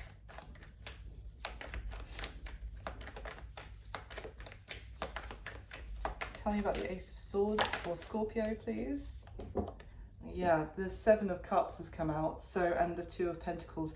Again, we already saw it a second ago. So I feel like the truth is that whoever that they were trying to, hoping that they could, you know, pour their investment and feelings into and make something, establish something for the future, whoever that was had other options, or it was all a bit of, they could have been making this person feel like they were the only one that they were actually dealing with, if you like, or engaging with, interacting with, and which made this person have such immense guilt that it didn't work out.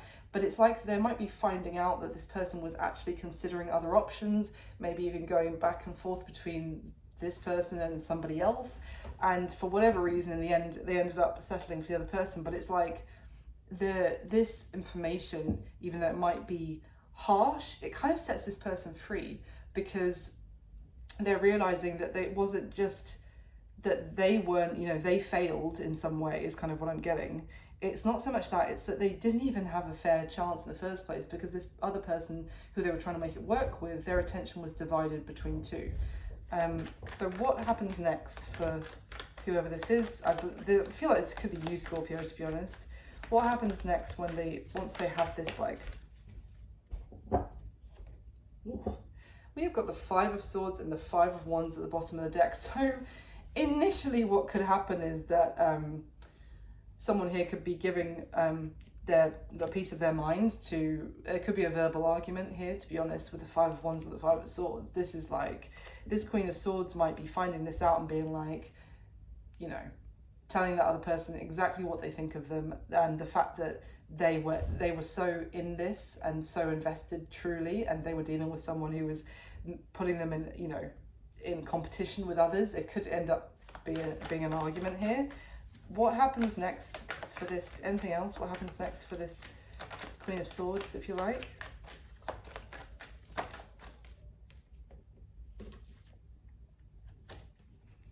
Three of Cups with the Five of Pentacles at the bottom of the deck. I feel like it could be that this Queen of Swords, or you Scorpio, effectively, goes from being like this, like leaving themselves out in the cold, stopping themselves from having any fun because they were still blaming themselves for what was, maybe even subconsciously, not actively going around and being like, oh, I can't enjoy myself because I've screwed everything up with this person I had this great chance with.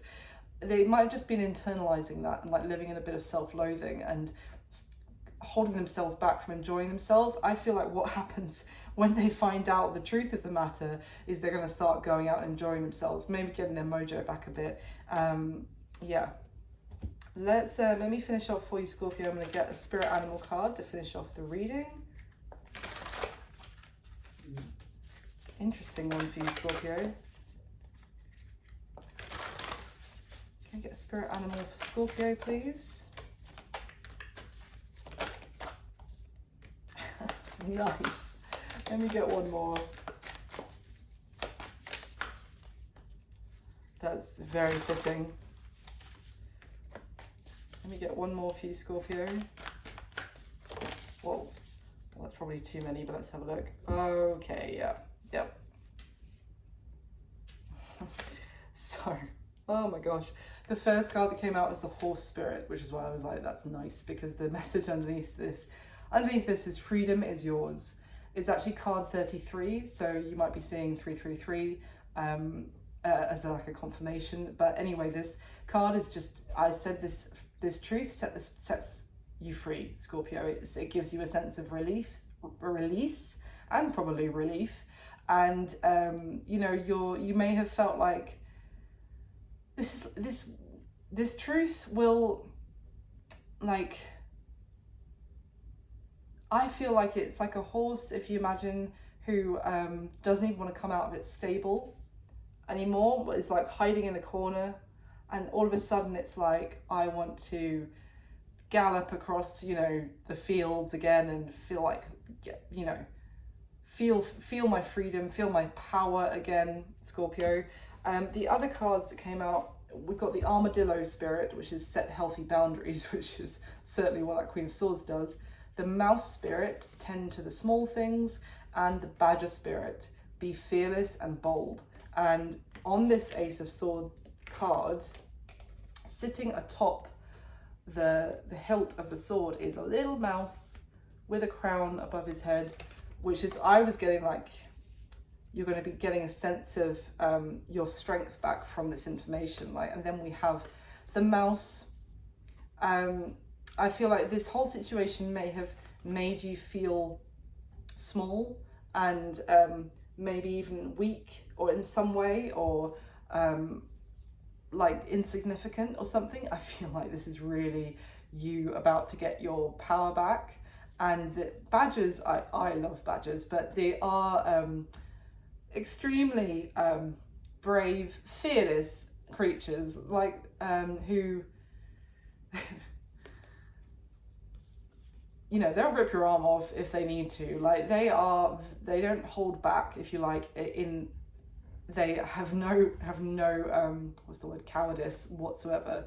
And then the armadillo, you can armadillos, hard on the outside, soft on the inside kind of thing. So you might be, through all of this, it might be toughening you up a little bit, not in such a way that you're not still a loving and soft person, but you might just be, this whole situation may have also changed the way you want to, like, in the future. You might be a little bit, it might just give you a bit of a tougher skin, if you like, for these kind of situations, or also it might cause you to be a little bit more guarded and less like giving of yourself, maybe over giving, to try and like make something work with someone who's not prioritizing you, that kind of thing. And the bottom of the deck is the Crow Spirit, which I chuckled because For me, crows are almost like messengers, and also, you know, the crows can kind of watch what's going on and then feed back information. So I feel like this is, as I said, this is information that's coming to you in one way or another that's going to cause this this transformation for you. But a really, it's like a difficult truth to know, but it's actually gonna make you feel good in the long run. So that's what I've got for you, Scorpio. I really hope you enjoyed it. Please do hit the like button for me. It just takes a second. It really helps the video and the channel. And thank you so much for doing so, and for subscribing, and for your support. Thank you. Okay. Next we have Sagittarius.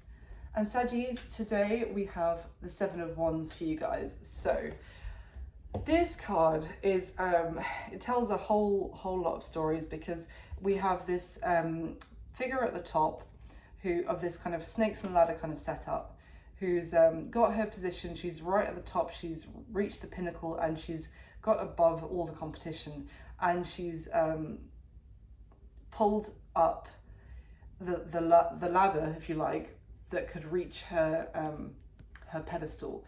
So she's, you know, she's reached some sort of high up accolades, but then she's made it so that no one else can reach her. So this could be that either you, Saggy, or someone you're dealing with in love at this time is not allowing you, or vice versa, to get close. They might be in a very defensive mode at this time, or it could also be a little bit subconscious that you don't realize that either you, for example, Saggy, are being a little bit standoffish in some way, or, you know, you're not actually letting people get close. Maybe even if you're not trying to do that intentionally, it's just maybe become a bit of a defense mechanism, for example. But let's see, let me clarify. Nope, don't want that deck. Let's use this one. For my Saggies, please. Why do we have the Seven of Wands for Sagittarius? Okay. Eight of Pentacles, Eight of Cups at the bottom of the deck. So it could be that you're just working really hard at the moment, Saggy. With this Eight of Cups card, it actually shows like an octopus trying to keep all those 8 cups kind of upright at the same time. It's a little bit overwhelming. You could even be actually, did I say like you've reached some sort of pinnacle, or you're getting some sort of accolades. This could be in your work as well, and it could be that your work life is kind of pushing love life to the side at this time. You might have a lot going on and be a little bit overwhelmed as it is.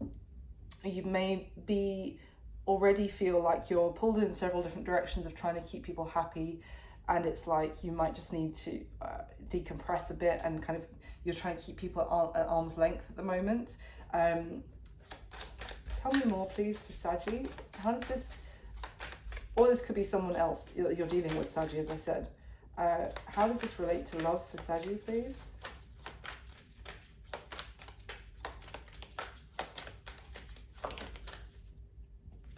We've got the Queen of Pentacles with the Chariot card. So that is Cancer energy. And at the bottom of the deck, we have the Sun. Saggy, I'm just getting that this is you, this Queen of Pentacles, because I was just talking about how you're working really hard and you're seeing the results and things are going really well for you in your career. And then we have the Queen of Pentacles, which is all that and you know, doing very well, being very successful in your career at this time, really moving forward with success and progress on your, like, everything that you're trying to achieve. You are making real headway in that regard, making headway in terms of you might be really focused on your home, as I already said, your career, plans for the future, anything you might have, maybe trying to buy a home or something like that. And with the Sun at the bottom of the deck, it's like you're really, maybe you're full of life at this time and like really invigorated and very determined to get stuff done and make stuff happen. You are kind of the shining sun at this moment. This is your moment in the sun, if you like, when it comes to these elements of your life I was talking about. However, that does seem to be, I'm not getting anything about love so far. So it could be that through all of that, you're kind of leaving no space for anyone to get close to you emotionally. or to develop, to let the guard down a little bit, to develop things more with that kind of a little bit of element of vulnerability. Tell me more for Saggy, please.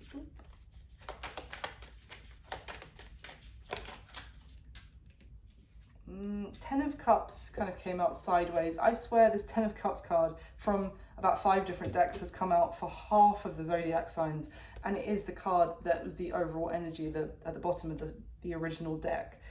But the Ten of Cups for you, Saggy, has come out sideways with the Moon, which has made a great deal of appearances as well. But the Moon is... You do have dreams for being happy, maybe even having a family of your own, maybe being with the one, if you like. But it's almost like you're keeping those dreams to yourself, keeping that those desires hidden right now. There might also be a little bit of fear about... I just got fear of having everything. I'm kind of getting a sense some Saggies here might be resonating with this of like, you're worried that you can't have everything. So it's like, either you feel like you shouldn't even bother trying to have a happy love life as well as everything going so successfully for you right now, because that's a pipe dream to be able to have every element of your life like fulfilled. And you could be fearful that if you go after that right now, the love and the connections, then things will go wrong in your stability that's going so well. Does that make sense? Clarify for me anything else for Sagittarius, please. What's going on for Saggy with love? Knight of Wands in reverse with the Ten of Pentacles at the bottom of the deck.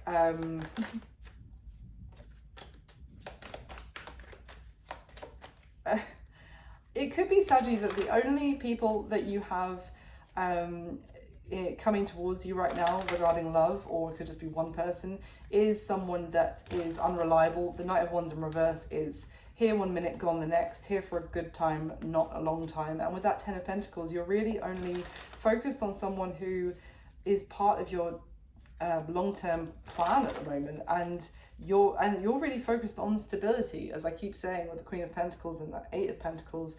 It's like, if you're not going to build with me something serious, it's like you're only interested in serious right now, and it could be that the only person you've got coming towards you is a Knight of Wands in reverse, which is like, no, you want your King of Pentacles, you want your Emperor or Empress, if you like. Like, what's going on for Saggy with love? Anything else, please?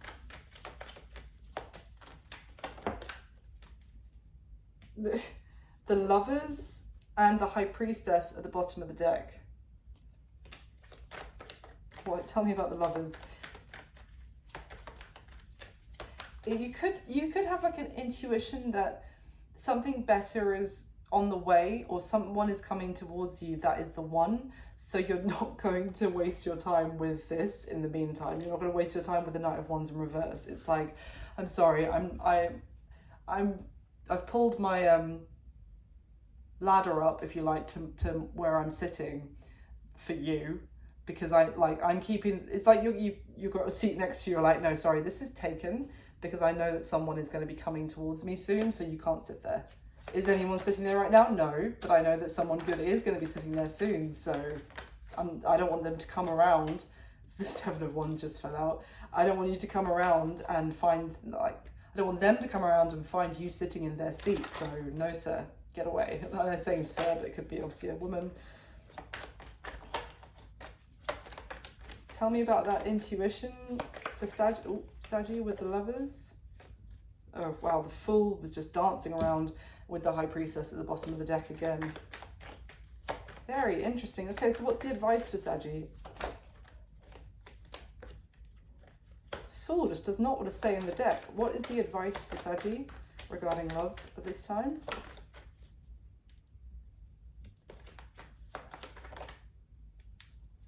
Okay. Ooh. Oh. Saggy. What came out was the Four of Wands in reverse with the Eight of Cups. And Temperance and the Seven of Swords both came out sideways, and the Two of Swords is at the bottom of the deck.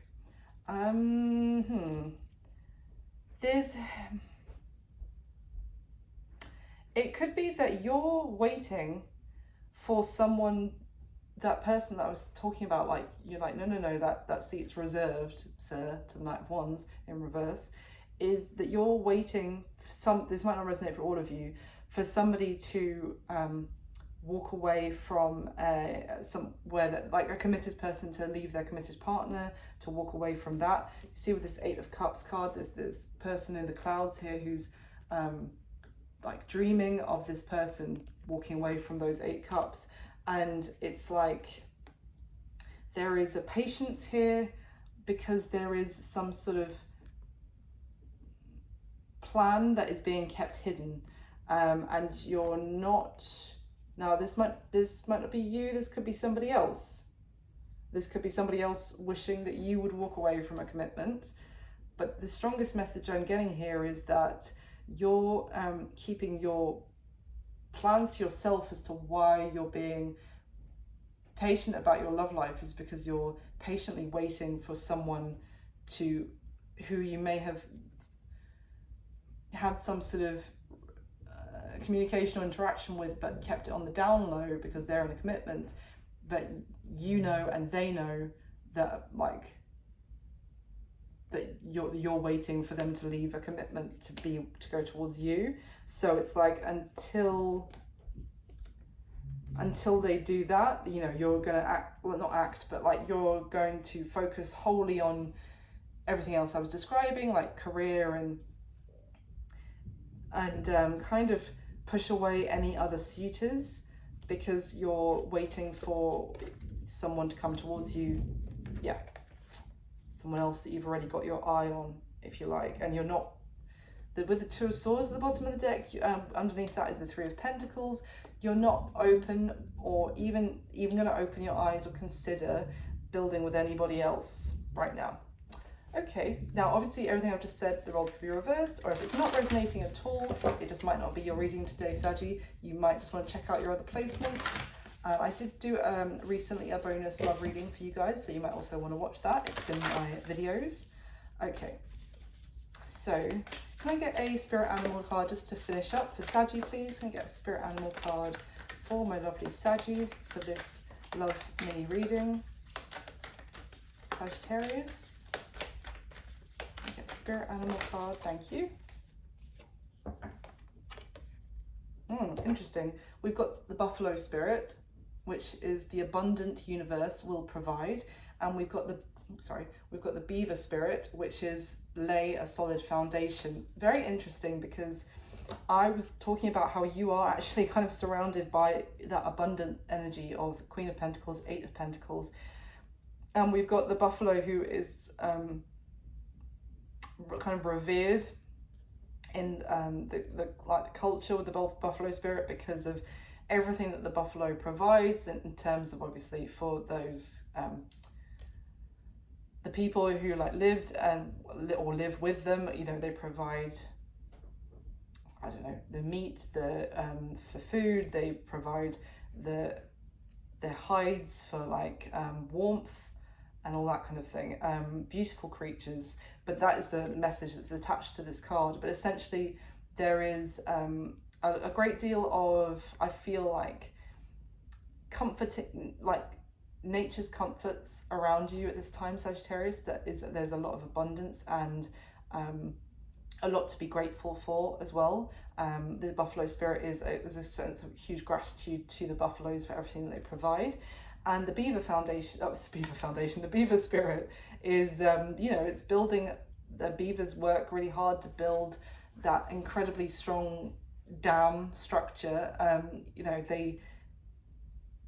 They build a home, and it's funny, I think I was talking about some of you might be focused on trying to buy a home right now, or you're focused on your home life and that kind of thing. So I just see this is all about, right now, you focused on practicality and everything that you have in abundance when it comes to creature comforts, and giving yourself really solid foundation, not really open to any love right now, and I've discussed the possibility of why that could be, which doesn't have to be for everyone. But yeah, that's what I've got for you this time, Sagittarius. Ooh, I hope you enjoyed it. Thank you so much for watching. Please do hit the like button for me. It would mean the world. And do subscribe if you haven't already. Okay. Just tidy these up. All right, moving on. So next we have my wonderful Capricorns. So Capricorn, I hope you're very well. The card we have for you today is the Ace of Wands. Pretty exciting. The Ace of Wands is something new is about to start for you, I want to say, Capricorn. This is, I feel like it could, I feel like for some of you, you're kind of going for it. Like you're taking the bull by the horns, if you like, grabbing life by the balls, if you want, or by, yeah, anyway, you know what I mean? Just reaching out and grabbing it, going after what you want and making something happen. This could be a moment that is driven by passion, that you're getting really fired up about something and it's causing you to make some very bold choice, being very courageous, maybe a little bit. I'm not suggesting that Capricorns are never cowardly, ever cowardly, but this could just be a little bit out of character because, you know, Cappies, we like to take our time sometimes about making big moves or making big decisions. You know, we like to set the groundwork first, but I feel like this could be a little bit of an out of character decision for you of just, right, that's it, I'm going for it right now. So let's use this deck again for you, Cappy. And let's clarify. So tell me about the Ace of Wands for my Capricorns, please. Why is the Ace of Wands here for Capricorn? Wow, geez. We have got Judgment that's come out. This is a major, like, this is a really significant moment for you, Capricorn. This is like, this is a moment where you kind of internally, you hear the call, you hear the trumpets, you know, like kind of calling you to action, and you do take action, or someone is about to do this towards you, Capricorn. Tell me about more, please, for Capricorn.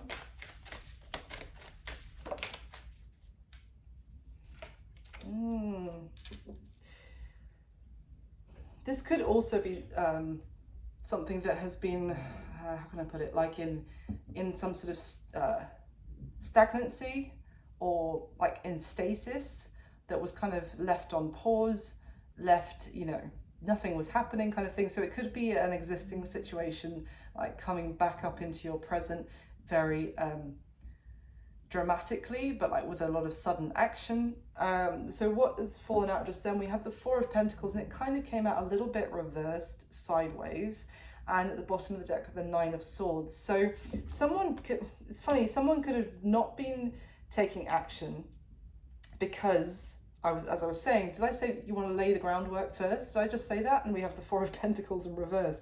So or I said something about, you know, you want to set the foundation before, and yeah, so someone may have not been taking action because they were too worried about that there wasn't, you know, not enough had been done. It would be like choosing to buy a house, for example, without, I don't know, checking with 5 different surveyors, you know, checking the house inside out for any cracks or any like signs of damp or whatever, or also, you know, reviewing the housing market for months and looking at other options. It's like there was I feel a very spontaneous energy around this, Capricorn, for you, which is like, and it could be worrying or could get someone up in their head, but it's like feeling that worry and doing it anyway. It's like, we'll work out the details later. I said this was out of character. Tell me about that Ace of Wands, please. Anything else for Capricorn? That's potentially too many. What's that?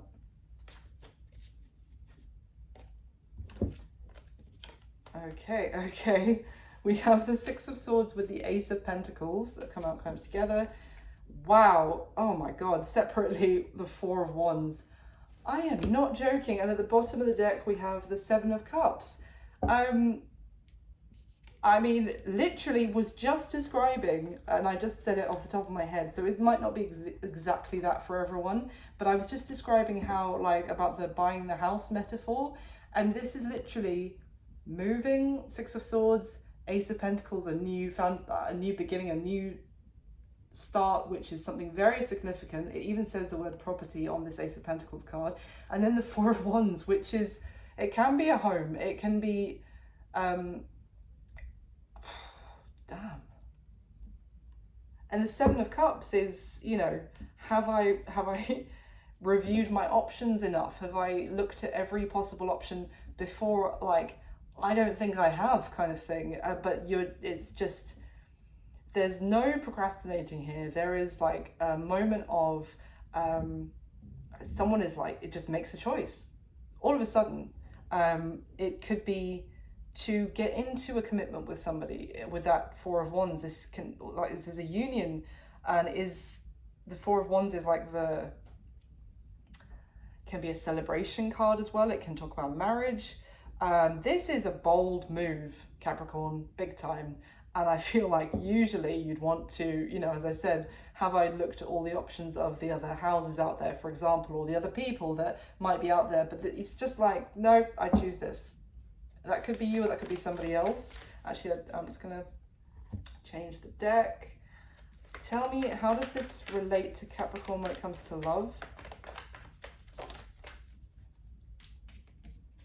Page of Wands and the World. Wow, for some of you, this could be someone who, travel could be involved, and it could be that someone is inviting you to either come and stay with them in their home in another country, or in like at a distance from you in the same country, offering you to even come and live with them somewhere else. If so, you're like, yep, fine, done, packing my bags now. And then you might start, you know, you'd be halfway through packing, you're like, okay, this is a little bit, you know, out of character for me, but I feel like you do it anyway, or this other person does. And how does this relate to love? Anything else for Capricorn, please?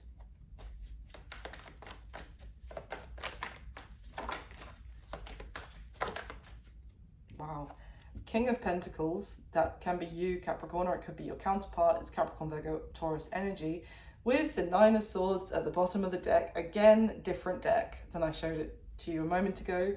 And the Six of Pentacles has also fallen out. So this could well be, it could be you, or it could be someone else making this big move. And they may be worried because they have a lot of responsibilities, or if they have other people to consider, or they might be worried that they're spreading themselves too thin, or how am I going to do this? And also I still have to keep giving to another situation, whether that's like paying child support, or even something like looking after an elderly parent who as well. It's something like that, where it doesn't have to be a third party relationship or anything like that. It could just be they have another responsibility elsewhere, so they are worrying, but I feel like they do it anyway, or you do it anyway.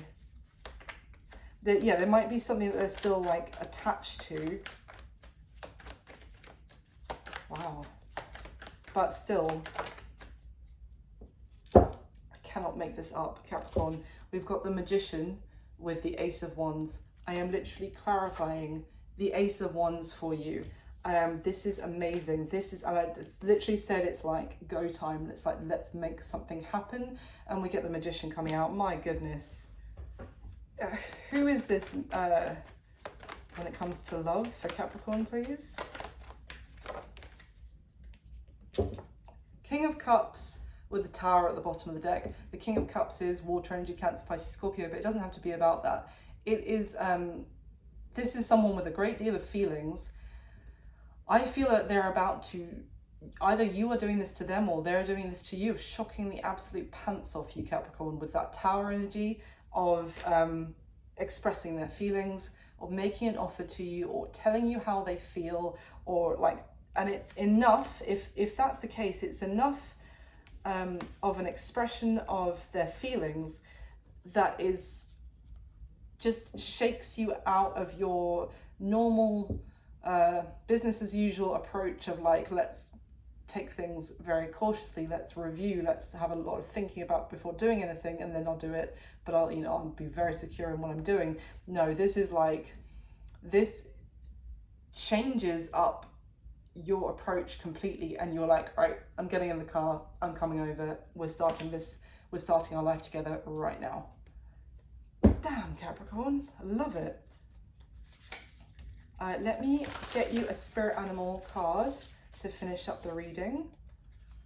Please do hit the like button for me, Cappy, that would be amazing. It just takes a second, it really helps the video and the channel. And if it resonated at all, please do let me know, I would love to know. And subscribe if you haven't already. So can I get a spirit animal card for Capricorn, please? Whoa. Wow. Oh, I think that's enough actually. Wow. Yeah. I'm just a bit shocked because we've got the beaver spirit, which is lay a solid foundation, and the wombat spirit, which is be at home. I am not joking. For some of you, this is to do with property. Both of these, we think of the beaver like creating their dam and building a house and home, and the wombat is literally like talking about the creature comforts of being at home and being all cozy, but this is both talking about the foundation, Ace of Pentacles, for a new home with the Four of Wands, and then that's the two spirit animal cards you get out. I'm in shock. For some of you, this is the opportunity for a new home. I think it's with someone you love very much, they love you, and there is an opportunity. Maybe it could just be this person asking you to move in with them. It could be something as simple as that. Not simple, but that's still major, but something like that. And I feel like you're going to go for it. So Capricorn, that's what I've got for you this time. I really hope you enjoyed it, and thank you so much for watching and all your support. Okay, so next we have Aquarius, and Aquarius, you have the Empress. Beautiful card to have as your base energy, Aquarius. Empress. So the Empress card can be Libra and Taurus energy. It's also just essentially Venus energy. It's energy of love, nurturing. It's the divine feminine. It's the mother of the tarot as well. So it can be about motherhood but it's just a lot of kindness, very gentle, graceful energy, and a lot of love that is allowing something to bloom, to blossom, and to grow, and a lot of abundance as well from being in such a beautiful energy. There's a lot of there's like an energy of gratitude here, and as a result, even more things coming in to be more grateful about. So let's see, why is the Empress here for Aquarius for their love reading today? Why is the Empress here for Aquarius? Ooh. We've got the Justice card, so Libra energy again, and the Temperance angel card, which is Sagittarius. I mean, wow, we've got Lady Justice, essentially, the Empress, and the Angel of Temperance. Good gracious. Good gravy, Aquarius is what I meant to say. Very gracious energy. I feel like, I was just talking about that gratitude energy. I feel like there is going to be so much good stuff coming towards you, Aquarius, and it's like you are receiving like a blessing here, or multiple blessings, and it's fair and right that you do. It's like a balancing out here that's happened. There could have been a situation which was very unfair or unbalanced, and your things are going to be, it's like the universe is like, don't worry, we're sorting that out, Aquarius. We're about to restore balance here for you.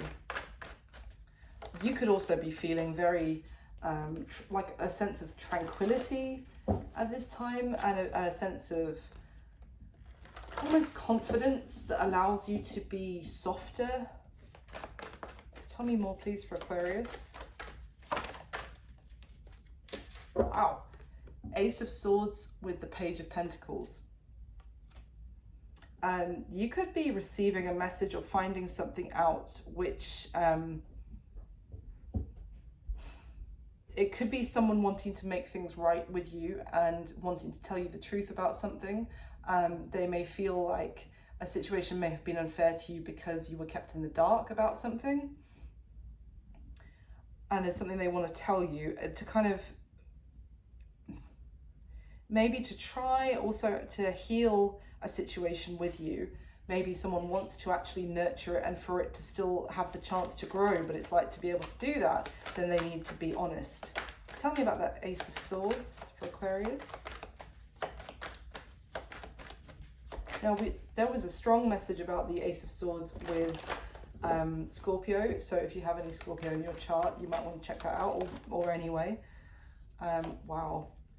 The High Priestess just come out with the Three of Cups at the bottom of the deck. So that combination is, it could well be secrets that weren't known that are being told. This could be coming with the Page of Pentacles and the Three of Cups. This could be coming from a friend or a friendship group. This is very highly tied to Scorpio's reading, so I would definitely check that out. There'll be a timestamp in the comments. Tell me more, please. What is this for Aquarius?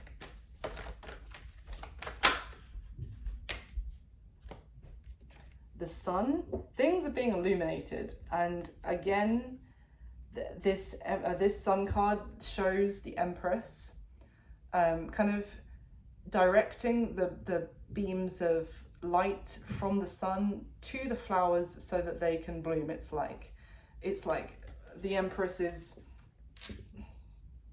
helping the sun reach what it needs to reach so that things can grow and can reach their full potential.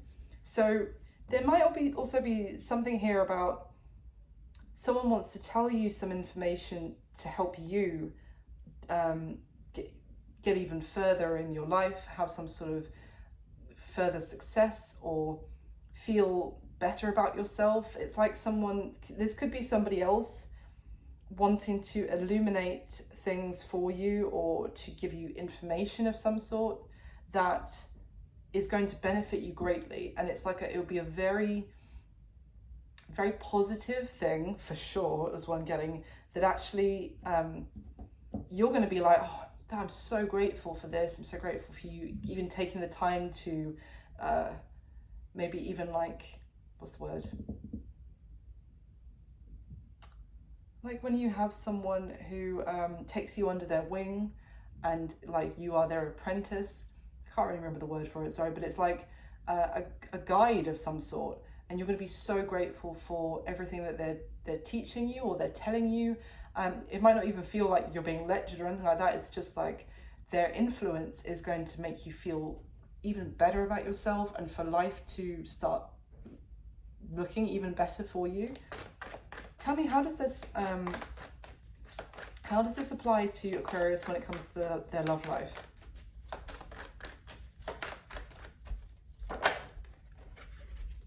Oh, interesting. We have the Wheel of Fortune that fell out, but it was like this, falling out. So, and then the deck split, and we've got the Five of Wands and the Four of Pentacles. It could be, when it comes to your love life, it might be positive for you, but not so positive for somebody else that you've been dealing with. You might have been dealing with someone quite potentially a little bit selfish, Aquarius, and not sharing. Such a basic human development quality, but it's incredible how many adults are not able to actually share, and they wanted to keep whatever they had to themselves. They were very, and that could just mean like their effort, their it doesn't have to be their resources, their money or whatever. It could just be that like they were just mean. They thought that if they even withheld their attention, their effort, then they were like winning in some way, that they had the upper hand.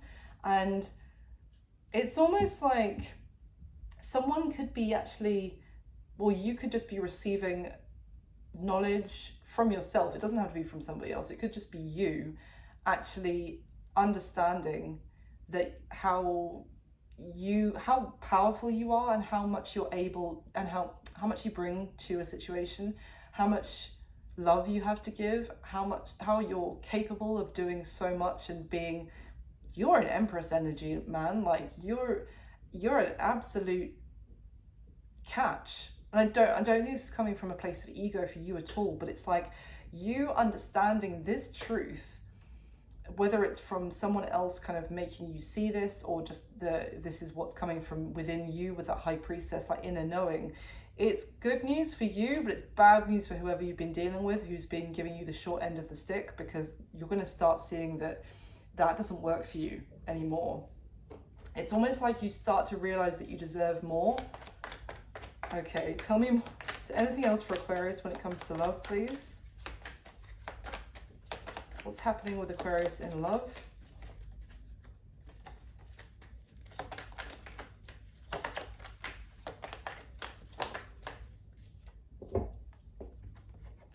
We've got the Star and the Ten of Swords at the bottom of the deck. Star is you, as your card, Aquarius. This could lead to an ending, or this is already an ending that's happened. Again, watch Scorpio's reading, please, seriously. If this is an ending that's already happened, you're healing and actually coming out the other side of the pain now, and realizing that you deserved so much more than whatever that situation was, and that you were getting from that situation. It's really starting to know your self-worth here, and feeling much better about yourself. Tell me anything else about this. What's going on with love for Aquarius? We've got the Ten of Pentacles, we've got the Six of Pentacles. Why? It could just be that you're actually because I was talking about this Four of Pentacles with someone who was being very, oh, that's interesting. Underneath the Four of Pentacles was the Emperor. So for some of you, you may have gone through a divorce, or you might be in the process for some of you. It doesn't have to be. Or it could be like a long-term commitment that you're going through the process of it ending and separating the assets and etc. And there could still be a little bit of, underlying conflict going on with that person. But if it's not that, then it's also that through this truth that you're coming to understand, and your understanding about yourself and all of those qualities I described, it's actually welcoming in for the future a Ten of Pentacles situation, which is far more reciprocal and fair, and two people both giving 100% rather than one person giving 100%, the other person giving 40%, and that person giving 40% thinks that they are winning it somehow. Anything else for Aquarius, please? Wow. We've got Temperance that has just flown out of the deck, which was one of the first cards we saw in this mini reading, Aquarius, and we've got the Lovers at the bottom of the deck. There is a lot of healing within you, and yeah, underneath the Lovers, the Three of Wands. I think this is more right now you're healing from things that you've gone through in the past. You're understanding what the situation, the truth of the matter in the past. You're understanding what you bring to the table and what you want and you deserve in a relationship. And it's opening up more to come towards you. You know what I was saying about, like, you're also being very grateful for the lessons that you're learning here. You're grateful for you're stepping into this Empress energy for that. And as you're living in that gratitude energy, it's like you're vibrating at that frequency. So the universe is like, great, we'll send you more stuff for you to be grateful about that too. And it's like, I feel like it's allowing the angels with the Temperance card, for goodness sake, and then we've got the angel at the top of that Lovers card as well, to be like, okay, leave it with us, Aquarius, we're working on it, we're going to bring you someone befitting an Empress in the future. So lovely. So Aquarius, I'm just going to get a spirit animal card for you to finish up the reading. I hope you enjoyed it. If it resonated, please do leave me a comment and let me know. I'd love to hear from you guys. And if you could like the video for me, that would be amazing. It just takes a second. And subscribe to the channel if you haven't already. Whoop. All right. Can I get a spirit animal card for Aquarius, please, for this love reading today? Oh, there we go. Ooh. Is that it? Yes. My gosh. The first card, this is actually one of my favorites, is the Stag Spirit. So it's take the lead. The Squirrel Spirit, which I'm not kidding, says believe in yourself. And at the bottom of the deck is the Skunk Spirit, which is know your worth. Aquarius, I feel like these are self-explanatory, but essentially believe in yourself, know your worth. Things that you've planted in the past with that Squirrel Spirit are going to start paying off for you. And I also feel like that's kind of a bit of universal balance that I was talking about as well. Like if you gave and you were so generous in the past, that didn't go to waste. That's still you did good. You did good things. Good things will be coming back to you as universal balance in the future. And take the lead. You are capable of so much. You're a flipping empress, Aquarius. And you should know that with this Skunk Spirit, literally saying know your worth. This is, the skunks, I think skunks are adorable, but obviously people just associate them with the horrible odor if they spray. But they spray if they feel like they might be attacked, they feel scared, that is why skunks sprays, because they can be a little bit highly sensitive or highly strung, if you like, and then people cross their boundaries, they react. But that doesn't mean that the whole skunk is not worthy of being treated with love and kindness. Underneath the Skunk Spirit is the Dog Spirit, which is be loyal to what you love. But also, I feel like this is talking about you, Aquarius, that you are a very loyal, loving partner. And I feel like you had someone take the absolute piss with you. And I feel like you're learning and getting this kind of the rewards from the universe, that you are now, look at that beautiful stag. That is someone for people to look up to. You could even be inspiring others as well. I was saying about you might be the apprentice. You might have other people being apprentices to you because you've learned so much. Amazing. Well, I hope you enjoyed it, Aquarius. That's what I've got for you for today. Okay. All right. Finally, last but absolutely not least, we have Pisces. And Pisces today, your card is the Two of Wands. So this Two of Wands card, Pisces, it certainly can talk about a choice. But I have to be honest, in this deck, this Two of Wands is... This girl is who's holding the Two Wands is inside a cage. Now, the cage, she could easily just duck, get out from underneath that cage that's around her head. There's nothing stopping her from doing that, and she would be free.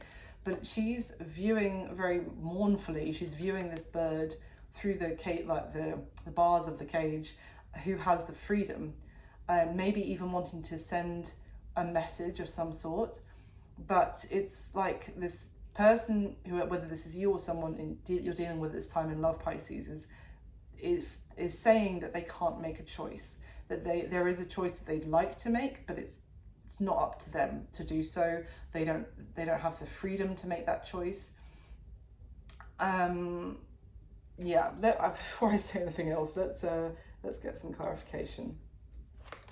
Tell me about this for Pisces, please. Wow, immediately we have the Chariot fell out, which is Cancer energy. Kind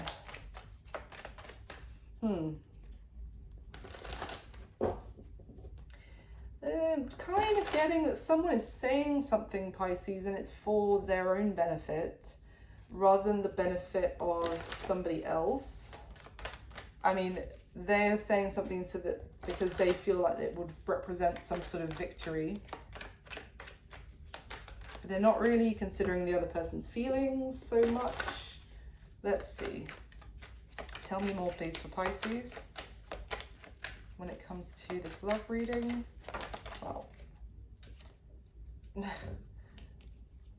okay, we have the Five of Pentacles upright, we have the Nine of Cups reversed, and at the bottom of the deck is, I shit you not, is the Two of Wands, which is obviously the card that I'm clarifying for you.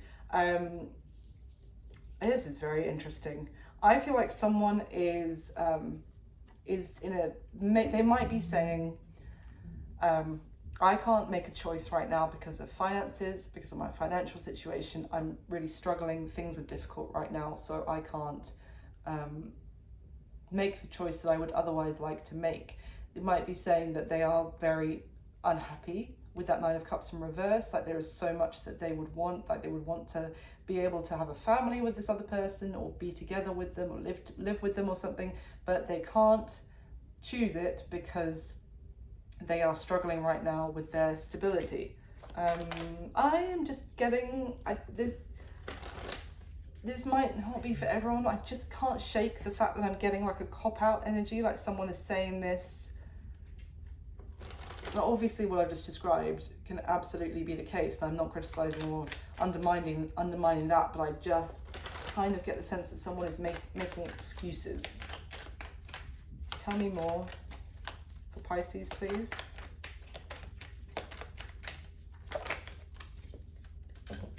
We've got the Seven of Pentacles that's fallen out.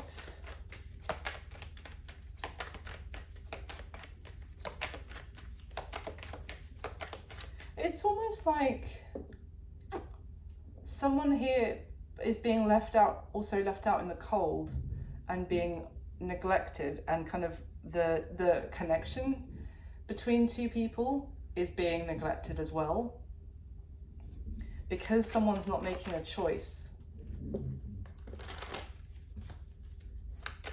Someone is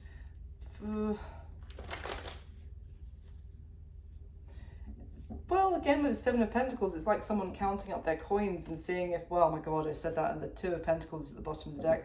It's someone counting up their coins and seeing if they can do something and saying, oh no, I can't. But I don't know why I'm getting this as an excuse. Tell me more, please, for Pisces. Three of Cups in reverse with the Eight of Pentacles. Okay, I think we're starting to unpick it a bit, because we've got the 5, the 7, and now we have the 8 of Pentacles at the bottom of the deck. And this 8 of Pentacles are two people like working together. It's like, if they're saying they're in this, whoever's saying this is in this 5 of Pentacles, things are really struggling right now. The thing is that they could work on it with the other person and things could get better. Like if it's about money, as a team, they'll be stronger, they'll be building each other up, they'll be having more financial success and stability as a team, the two of them together. Three of Cups in reverse. This could either be that someone's friends are involved, or some sort of social situation that means that this person's like, oh, I can't choose to be with you because certain people don't agree, or etc. They're putting their opinions in or whatever, or that they would have to let go of a third party, whether that's a friendship or another romantic interest. Tell me more. Why is the Three of Cups in reverse for Pisces? It's interesting because in so many of these little mini readings today, it's been about someone going from sitting on the fence in some way or another to, right, I'm taking action, let's do it. Pisces, you are the only, sorry to say it, the only zodiac sign that I've got that is someone who's still in the, oh, should I, shouldn't I? Oh, I would, but I can't. Like, you know, literally being on the fence, and it's still, this is someone who, like, there's no reason why she can't get her head out from underneath that cage and take action, move forward with the Chariot. It's like someone choosing to be in the cold and choosing to not have everything that they could have, all of their wishes fulfilled with that Nine of Cups. It could also involve someone's children, which is a genuine block, or someone doesn't want children and the other person does. Someone can't have children and the other person wants them. Obviously, you know, take that only if it resonates. High Priestess and the Tower. So someone is, I feel like someone's potentially, doesn't have to be, but making excuses, saying that they can't, the choice is not theirs to make. But the real reality is that they could make that choice, but their gut is telling them that it was caused some sort of disaster. They're imagining it being everything going tits up, basically. So they're not doing anything as a result. Tell me anything else, please, for Pisces. What does this mean for Pisces when it comes to love? What is happening with Pisces in love?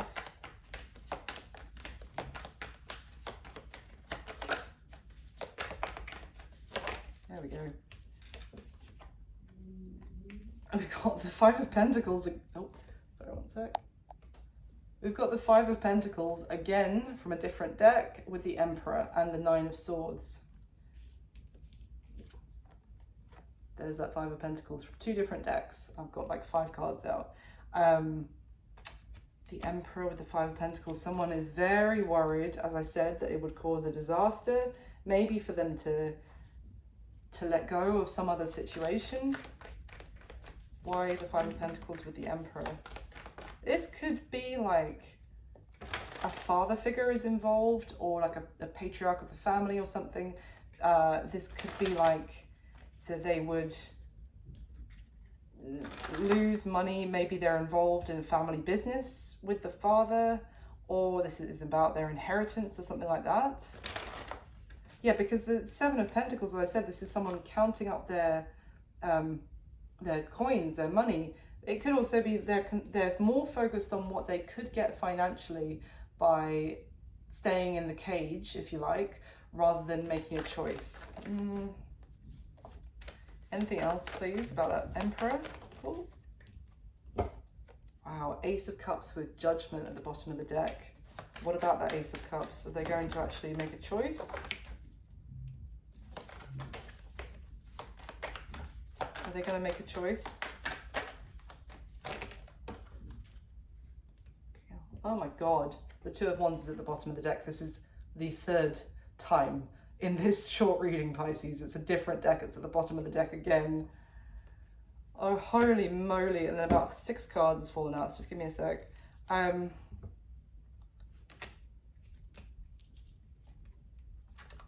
Wow, Judgment fell out with the Queen of Wands and the Five of Wands. Wow. And the Tower flew over here. So the Tower, this is a different tower. I was talking about this tower. We've got 2 towers. And it came out and it fell on top of the Three of Cups in reverse. I feel like this person is going to end up, it might not be immediately, but I do feel like they end up making a choice. You see how this Two of Wands on this deck, he's really holding on to this one wand, and he's got the world in his hand. He feels like, you know, the world is his oyster. He is making a choice. He's just getting to it a little bit slower than maybe others in this energy, Pisces. But with this Judgment with the Five of Wands and the Queen of Wands, it's like, if this is a family or friends that don't approve of the connection between the two of you, this person is going to end up making a judgment call to make a choice and have the love that they want. And we've got the Queen of Cups that's come out, which is you, Pisces, and the Knight of Pentacles, because the Sun came out in reverse. Essentially, Pisces, you've got someone who is currently pretty unhappy, but they are choosing to, you know, and making excuses and a bit of a cop-out as to why they're not doing anything about the fact that they're unhappy, because of practical matters or money or whatever, or their friends don't approve, or a family member doesn't approve, or whatever. And they are going to end up, I feel like, having a bit of an argument with those people in that Five of Wands card, whoever doesn't approve, making a choice to go after you, or as obviously as can be roles reversed, They're going to end up fighting for this with other people, whoever it is that they would need to actually let go of to choose this. The Tower is going to end up happening. I feel like they're trying to avoid the Tower happening currently, as I said there, with that High Priestess that came out with the Tower. They know that it's going to end up in a Tower, and they're trying to avoid it by trying to delay making some sort of choice. But I feel like this Tower is inevitable, but it is going to, they're going to make the choice, whether that's you or them, Pisces, but it's just taking a little bit longer because of the resistance from whoever in their environment. So I'm going to get you a spirit animal card to finish off the reading. Pisces, thank you so much for watching. I hope it was useful to someone out there. If it resonated, please do leave me a comment and let me know.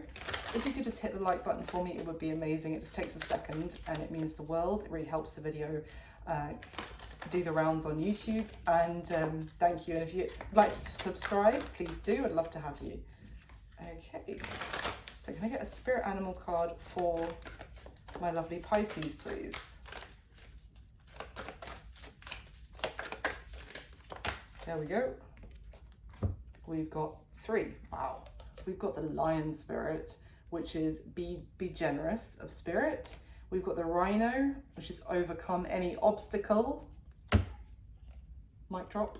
And we've got the Scarab Beetle spirit. Magic works through you. Wow. And at the bottom of the deck, Antelope spirit, life is speeding up. Wow. It's interesting because, I'm sorry I have to say this, I'm just thinking of like the antelope being hunted by the lion, but anyway, I don't think that's necessarily relevant here. But essentially, there is someone who, the lion is like has a lot of pride for sure. Maybe this person who's in this Emperor, maybe they're in this Emperor energy if they would rather be, what is that, 5 of Pentacles? They'd rather be out in the cold from love and feeling pretty miserable, but you know, at least they can count their coins at night. It could be someone who, or they just have a lot of people who look up to them. They're a leader of some sort, and they're too focused on that. But the lion is also a leader that people look up to, and courageous. I mean, come on, it's the lion, it's the king of the jungle as well. It is kind of an emperor energy I'm getting from this lion. So there is, I'm not getting so much a message about generosity here, although it could be that someone is very much too focused on, they want to keep all their coins to themselves, because I keep getting this message about someone counting up their coins and making some sort of excuse that they can't choose you, Pisces, or vice versa, because of they haven't got enough money or whatever. So it could be that they are actually they're taking the risk that there could be a little bit of instability to their finances by actually sharing between them and somebody else, or opening their life up to somebody else. But they're going to be the kind of leader or head of the household or role model that people can look up to, and generosity is a part of that as well. And yeah, Rhino spirit is literally like yeah, the Tower is going to happen because this Rhino is going to, energy is smashing through that cage that they feel like they're trapped in. You can't keep this Rhino trapped in a cage that flimsy, you know what I mean? They're going to blast through it and overcome the obstacles here. The Scarab Beetle magic works through you. I feel like there is a transformative energy here as well, as something very sacred, and there is a strong spirituality to this connection between the two of you that's kind of just being like muddied by someone who's more focused on penny pinching kind of thing and money than how special this connection is. I feel like that's changing though, because also things are about to speed up. I feel like it might be a bit of a false start, or there may have been a false start already, or a bit of like, are we doing this? Are we ever going to do this? As I said, I think it might take this person a little bit longer than some of the other zodiac signs I've read for today, but things are about to get moving, Pisces, with that antelope spirit. So that is what I've got for you today. I hope you enjoyed it. Thank you so much for watching, and that is what I've got for everyone today. Thank you so much for being here. I really hope you enjoyed your mini readings. If you watched all your signs or just your sun sign, I hope you enjoyed that one. And yeah, thank you for all your support to the channel. I wish you all my best, and I'll speak to you soon. Bye.